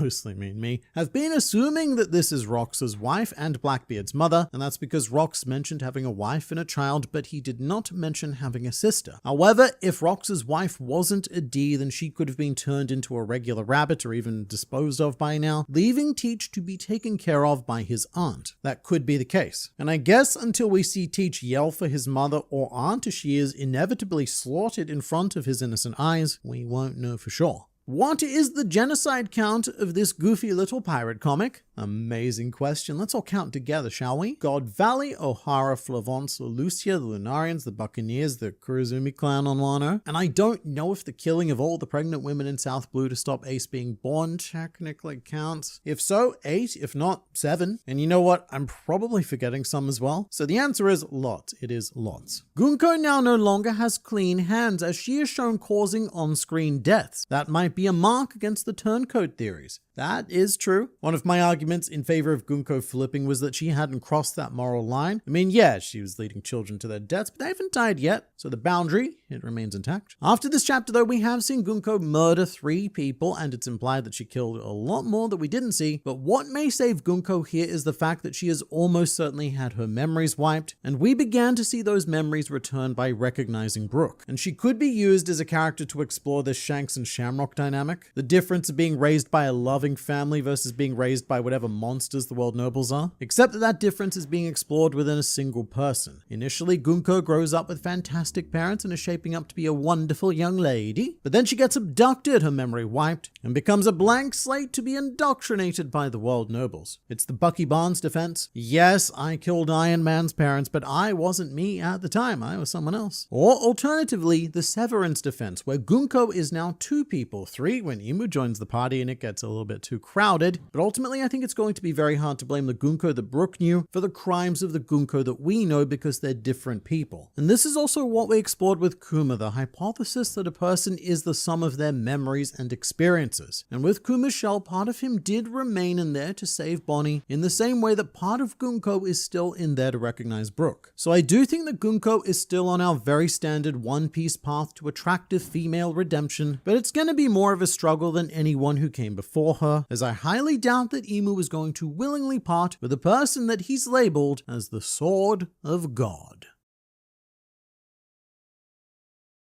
One man obliterates 1 holy night, whilst another man protects 2 babies, and a third man goes fishing for 3 future emperors of the sea. Very big fishies. Because yes, lots of men are doing lots of manly things that will ultimately culminate in the necessity to disappear God Valley from all of history. This chapter is really cool because it's sort of like a superhero origin story for Dragon. You know how in every origin story there's that part where the hero puts on like a prototype of the final suit they'll eventually get, a draft to test the waters? Well, that is what Dragon does in this chapter. In order to remain hidden and as anonymous as possible, and in order to not be wearing the bright blues and whites of the Marines, Dragon finds himself a cloak, and this becomes the beta test for the revolutionary that he would go on to become. I don't know if it's the same cloak that he still wears in the modern day. They do look a bit different, and it could actually be a standard issue Marine cloak. It's not uncommon to see Marines wearing this kind of gear, particularly in cold climates like not God Valley, but like what we saw with the G5 Marines on Punk Hazard. But imagine for a second if the origin of this cloak was that Dragon had to take it from someone on God Valley. Like he had to disrobe the corpse of someone who had been hunted. Dark stuff, but every time he wears it, it would be like a reminder of what happened on that day, and a sense of the will of God Valley being carried on. In the same sort of way that the straw hat carries on the will of D, or Chopper's hat carries on the will of Dr. Herolook. Although we do know that Dragon does take a while to fully set into this form. During his time as a freedom fighter, fighter, Dragon had a very different outfit, but at some stage the freedom fighters became the full-on revolutionary army, and Dragon adopted the cloak look again. So maybe the freedom fighters were a more optimistic group, but as they saw more and more, they realized that this was a much more dire situation and a very dire solution was required. And even if it isn't the same one, I have to imagine that Dragon has about the same feeling whilst wearing it, the feeling that he needs to do whatever he can, however little that may be, and for those small ripples to grow and become much larger forces of red-headed good in the future.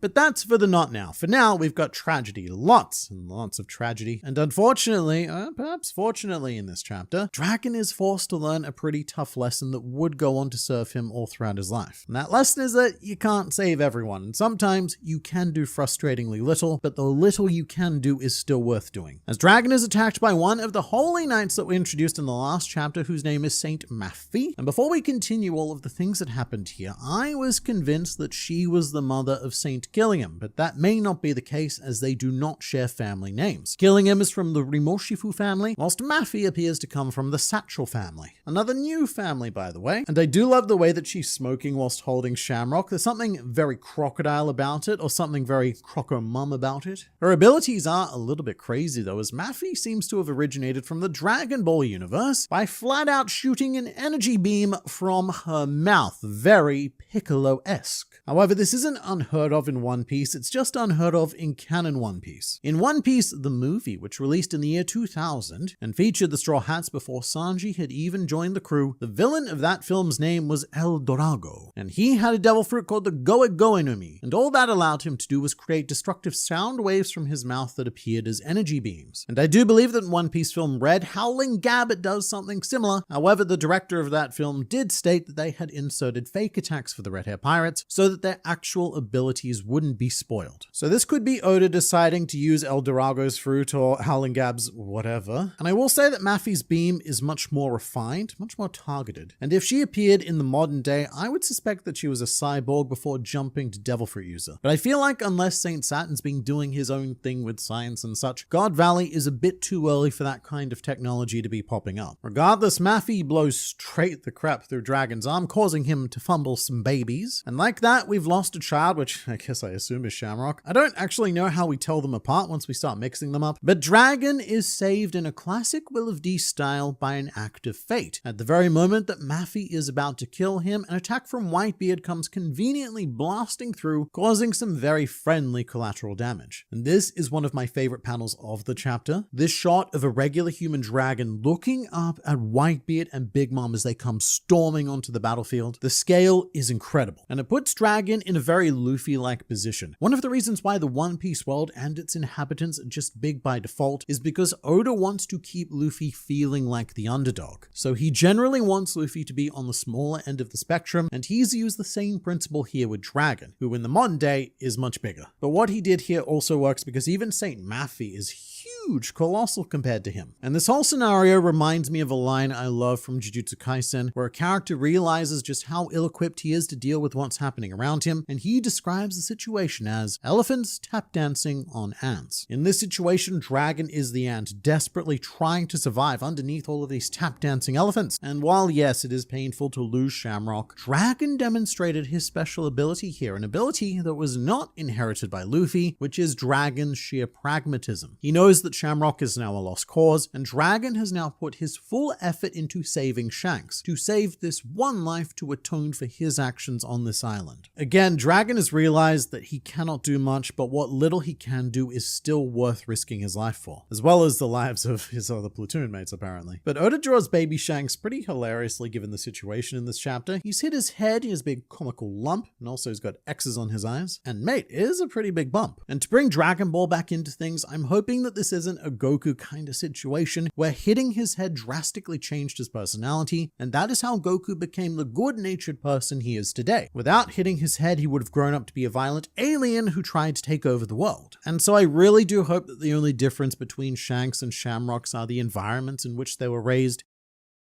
I think it's a very nice touch that the Rocks pirates are arguing with each other while all of this is happening. They still don't work very well together as a team, and I guess never will, but they're all individually so powerful that it just doesn't matter. So they're like elephants tap dancing, but they've all got their own individual routines. They're not working as an ensemble. However, I think I may have just read one of the dumbest things that I have ever seen in manga, which is a bunch of no-name pirates deciding that this is the time to make a name for themselves by bringing down the Rocks pirates. So what these guys decide to do, right, is they think, I can take Whitebeard, Big Mom Kaido, and Shiki all at the same time. And not only that though, because just think about this. Let's say that against all odds they are successful. What happens after that? They're still on an island packed full of Marines, Holy Knights, and the Roger Pirates, and these cocky cocks think that they can survive a conflict against every global power at once. However, the saving grace of this decision is that we get a phenomenal image of Whitebeard, Big Mom Kaido, and Shiki attacking as a team, and this feels like the closest that we will ever get to seeing 4 emperors in action at the same time. Remembering that following this era, Shiki along with Whitebeard and Roger go on to become a power threesome before the 4 emperor system takes hold. It's not just them though, because we do see the rest of the relevant Rocks pirates in a fun panel later on, and if you didn't take the time to look too closely at that one, then I recommend going back, because there are some fun little Easter eggs in there. Gilbaster makes another appearance for one. However, the thing that took my eye is pretty crazy, and that was seeing Captain John in this group shot, specifically seeing him with this big chunky metal arm, which looks like it was created through the Jiki no Mi, the devil fruit of one Eustace Kid. And I do struggle to come up with another explanation, because it's not just a prosthetic arm. In the previous chapter, we saw Captain John sucking down some sweet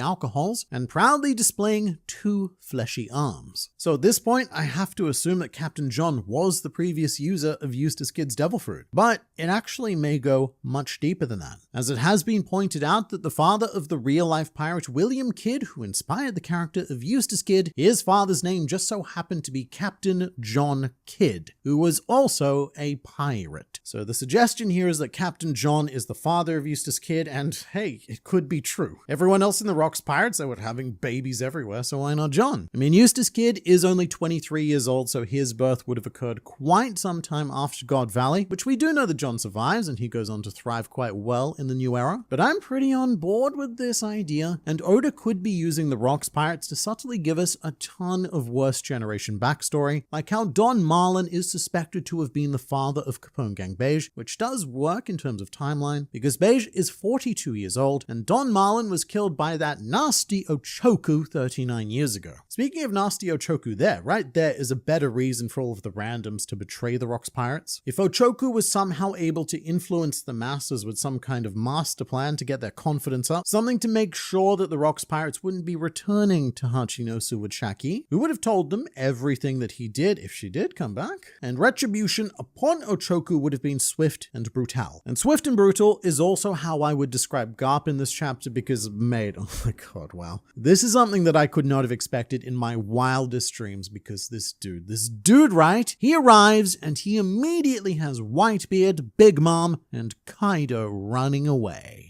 For most of the run of One Piece, one way I've often described the series is that in this world there are just certain characters who are effectively gods. And when you encounter one of these characters, you have no choice but to run. Like when the Worst Generation come into contact with Admiral Kizaru pre-time skip, or the Straw Hats and Big Mom in Totaland post-time skip. But back during this time, Garp was that character. And Garp further proves himself by comfortably tanking a shot of a Big Mom combination attack using Zeus and Prometheus. And that attack, which we've seen a pretty devastating variant of in the modern day, it is nothing to Garp. He just stares back at Lin Lin with that demonic smile, and her reaction is one of proper terror. Here, Garp, the D-Man, has managed to out-demon a demon. And it's also always worth remembering that Zeus was here, because I keep forgetting that if there's anyone who could tell the story of God Valley to any of the Straw Hats who happen to be interested, it is definitely him. I should also point out that in fairness for Kaido, he did want to stay and fight Garp. He would have been obliterated at the time, but you know, he did want to give it a go, so good on him. And look, maybe part of why Kaido wanted to interrupt the Paramount War so much was so that he could take a stab at a rapidly aging Garp one last time. In addition to Whitebeard, and speaking of Whitebeard, I've seen a couple of people weirded out by the idea of Whitebeard running away, and artistically, it does look strange. because Eiichiro Oda has programmed me into thinking that this man is the strongest in the world. So it definitely feels weird to see him in this position, and many people are pointing to his iconic death scene where we see his back and the narrator says that he never sustained a single coward's wound, which some have taken as an implication that Whitebeard never ran away from anything, but I've always read it more as Whitebeard never ran from a fight with meaningful stakes on the line. For example, the Paramount War, that was a meaningful fight because Ace's life was on the line, and later on the lives of all of Whitebeard's sons. So there is absolutely no way that Whitebeard would run from that. But in this case, on God Valley, there was no meaning in staying to fight Garp.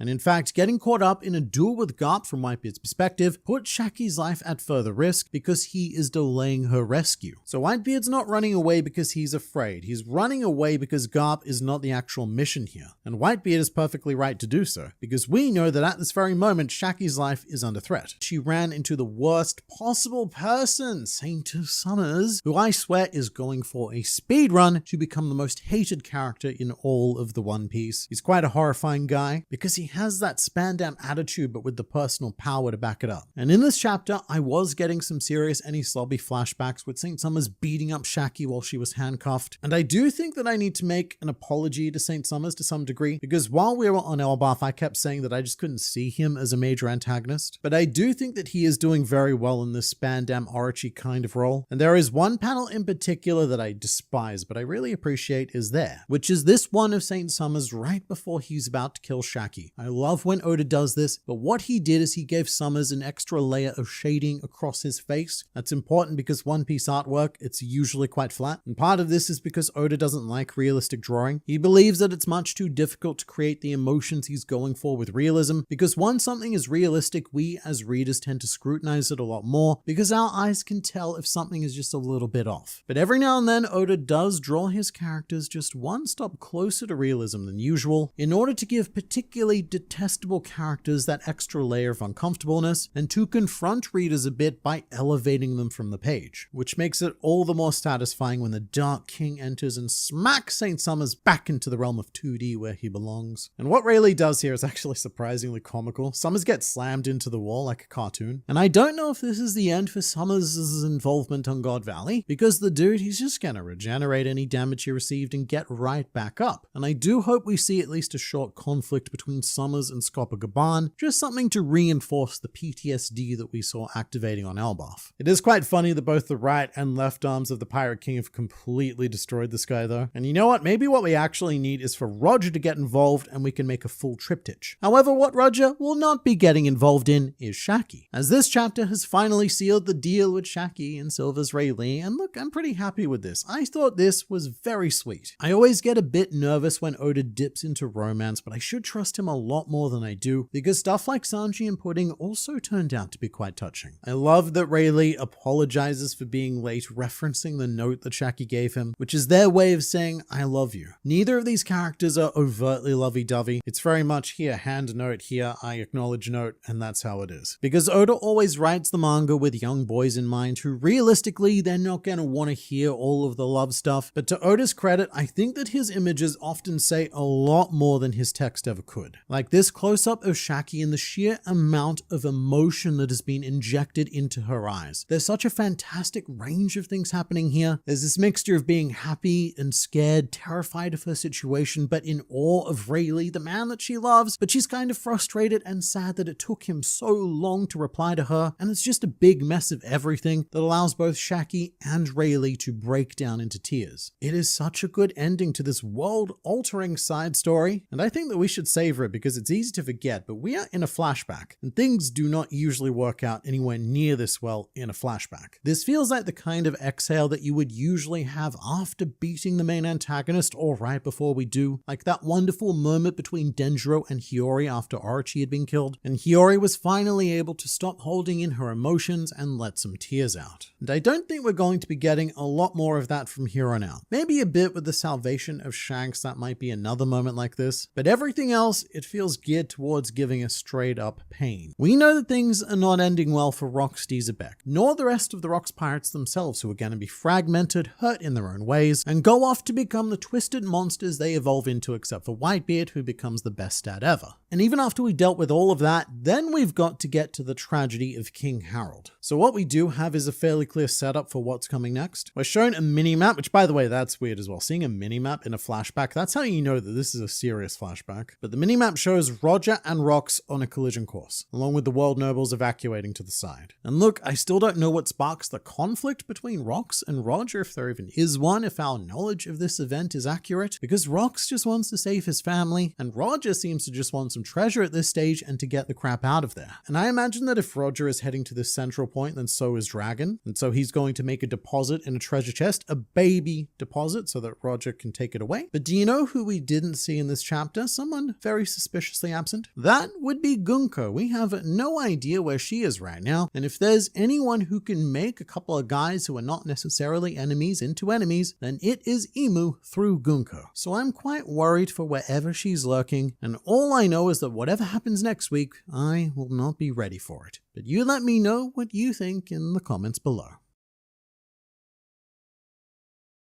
I love that Oda chose Eris as the name for the wife of such a controversial figure as Mr. Xebec, given that she shares a name with the Greek goddess of strife and discord, which feels very thematically relevant at the current moment. I agree, and it definitely fits Rocks extremely well, for him to have married the personification of chaos. However, the reason why this name really made an impact on weekly fictional pirate analysts is because we have potentially seen it before, as the word Eris does appear to be part of Emu's spell circle, something that was noted a long time ago, long before we knew the name of Eris in this chapter, and some people were convinced that the writing on the circle actually spells out a name, that name being Eris D Tar or something similar.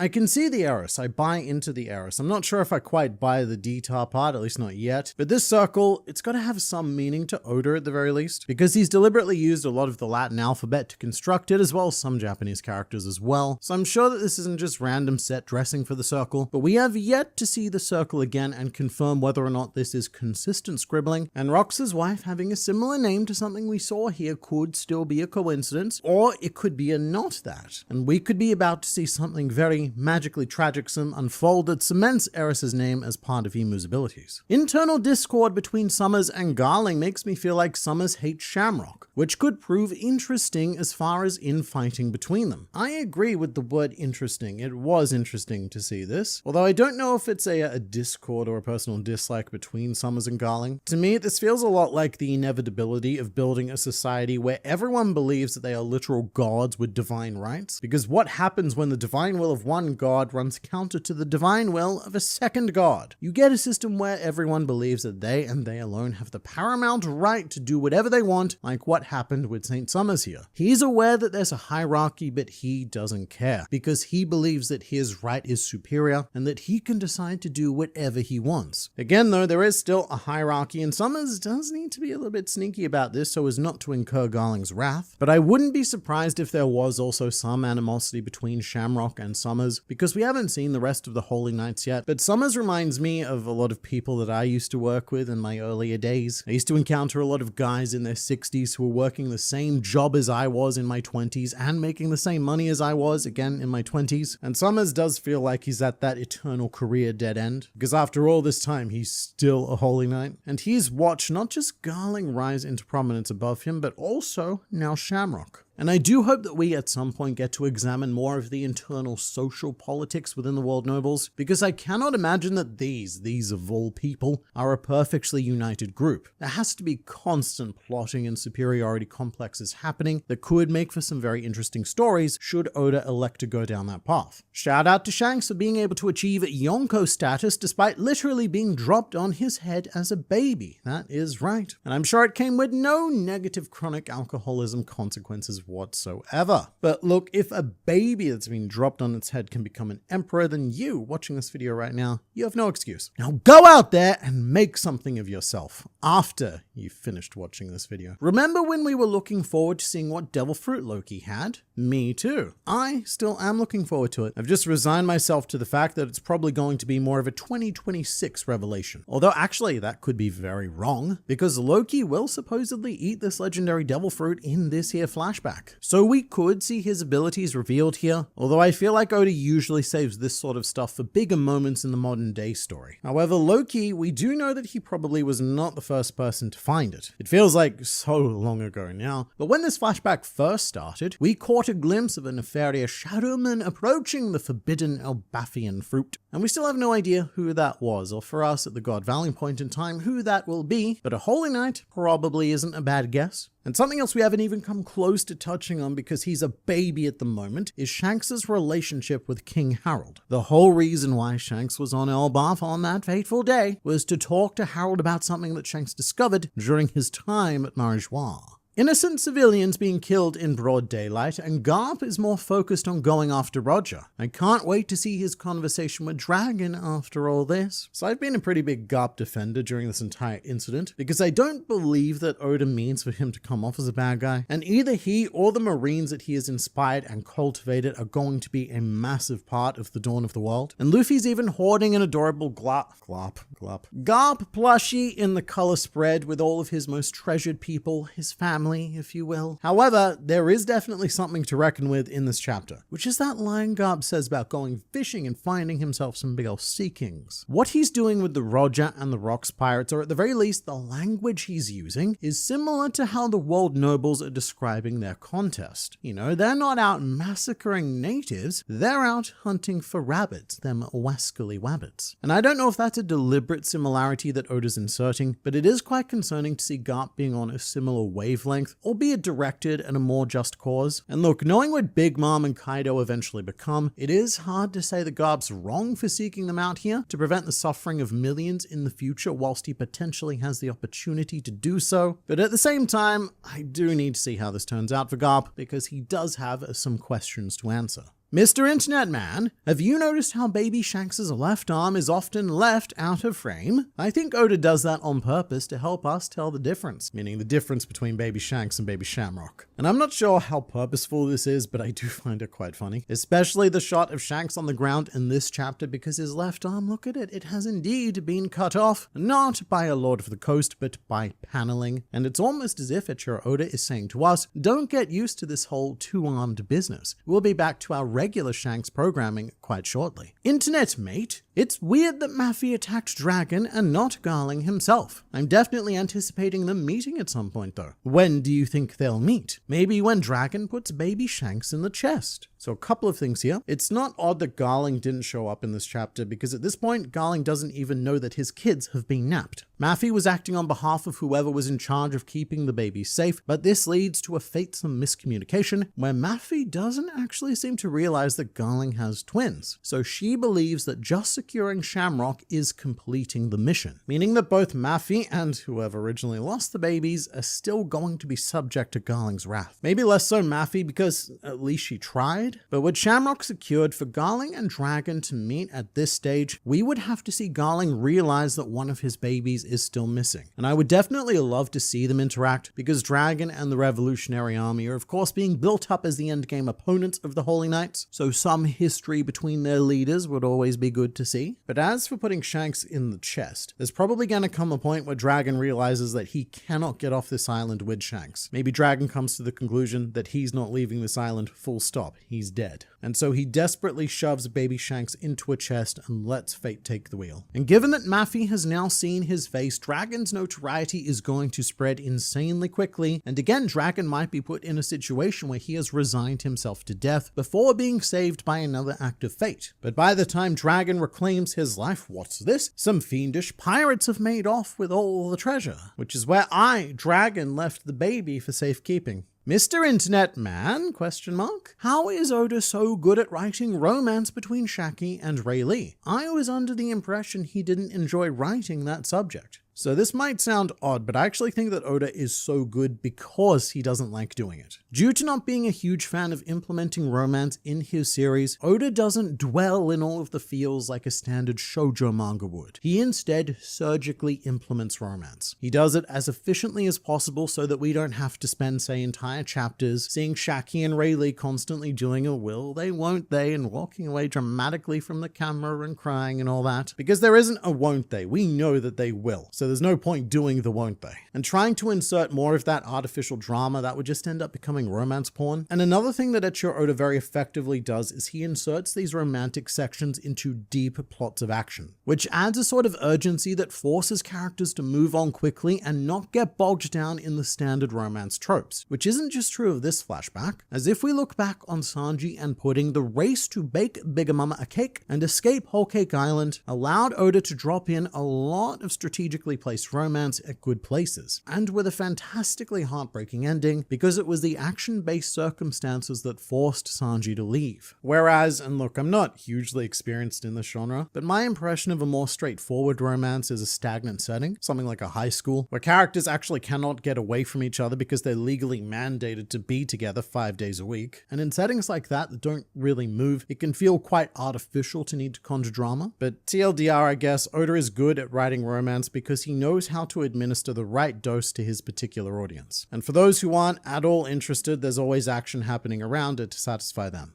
Dear Internet Man, did you notice that Gilbaster only has one set of arms in this chapter? This is strange, because the man with 4 arms in chapter 1096 is very clearly him. Is this a mistake? I'm not sure if we can conclusively tell that from this chapter or in his appearance in chapter 1159. Gilbaster can be seen here, and it does look like he's a pretty standard dude, although Silver Axe is obscuring a lot of his body, so that could just be giving us a standard dude illusion. And as mentioned in chapter 1096, the man identified as Gilbaster does indeed have 4 arms, and his future zombie on Thriller Bark also has 4 arms. If we do see a panel of him that conclusively shows Gilbaster with 2 arms, then my guess would be that this is a devil fruit, and that after he died, Moria and Dr. Hogback decided to stitch extra arms onto his body, because that's just what he was known for. And if it is fruit related, then we already know at least one power that could make this happen, which would be Vice Admiral Onigumo's ability. But Gilbaster could also be some sort of naturally 4-armed man that we're just not getting a good glimpse of in these recent chapters. I think Saint Summers is the best villain in the series right now. I don't despise him one bit though, because we've been crying out for a good villain since Doflamingo. I mean, I might disagree on the since Doflamingo. I think we've gotten a ton of fantastic villains since him, but for this current arc, I think I agree. And it's because Saint Summers is currently the only antagonist that actually makes me feel something. It's a lot of bad things, but he's doing it. Whereas everyone else on Elbaf who fills that antagonistic role is quite stoic and very neutral. Emu, for example, a very cool villain, especially when using Gunko as a vessel, but I don't have a strong opinion on his personality because we have yet to really see any of it. And Figgle and Shamrock, he had a lot of promise, but he's gone away now, far away, and while he was here, he didn't really demonstrate the depth of depravity that I'm looking for in a Holy Knight, and also what Summers happens to be living up to. Then we also have St. Killingham, who's more like comic relief, and as for Gunko herself, I'm still not convinced she's actually going to turn out to be a villain, which leaves us with Summers. And look, he may be kicking children out of trees to their spiky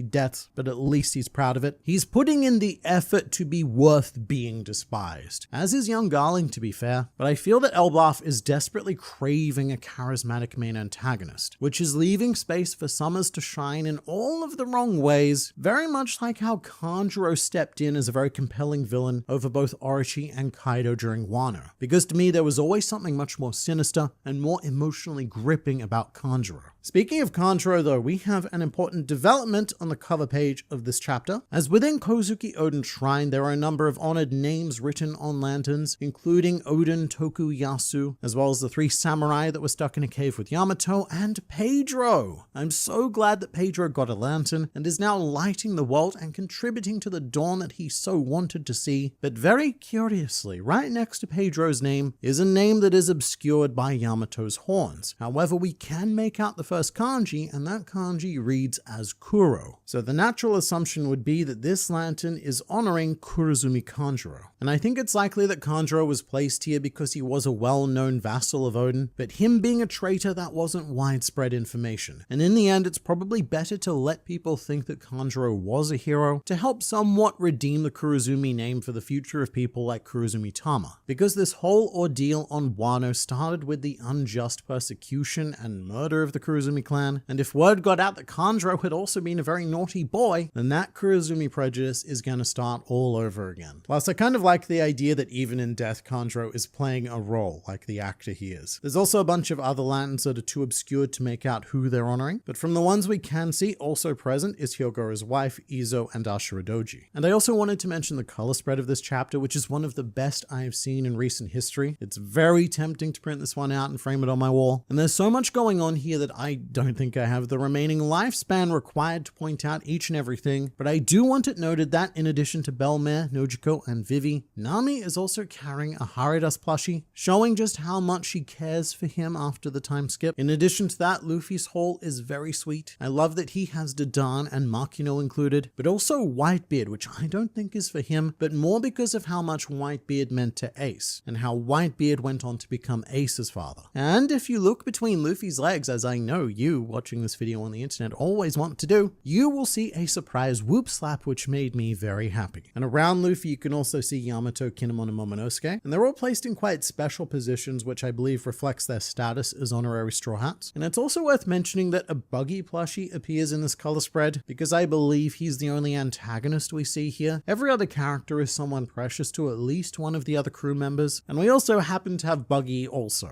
And I think maybe that's because Buggy is precious to Shanks. This chapter killed that long old theory that Garp is Luffy's maternal grandfather, making Dragon his son-in-law, not son. In the panel, the Dragon looked at Garp from below and said, "Old man." So what Dragon actually says here is Oyaji, which means father, but also gets used as a father figure. That's how all of the Whitebeard pirates refer to Whitebeard, for example. However, what really killed the Dragon's son-in-law theory was something actually noticed by very few people, and it was in chapter 1087, where Garp said that he can't believe his son became a revolutionary, which was the first time a Garp had actually referred to Dragon as his son. In every other case, Garp was quite vague, but we have had confirmation on this for quite a while. Although I don't blame anyone for either not knowing this or just forgetting this, because the information, it was stuffed into such a tiny panel, and it was overshadowed by Garp fighting against Kuzan in that same chapter.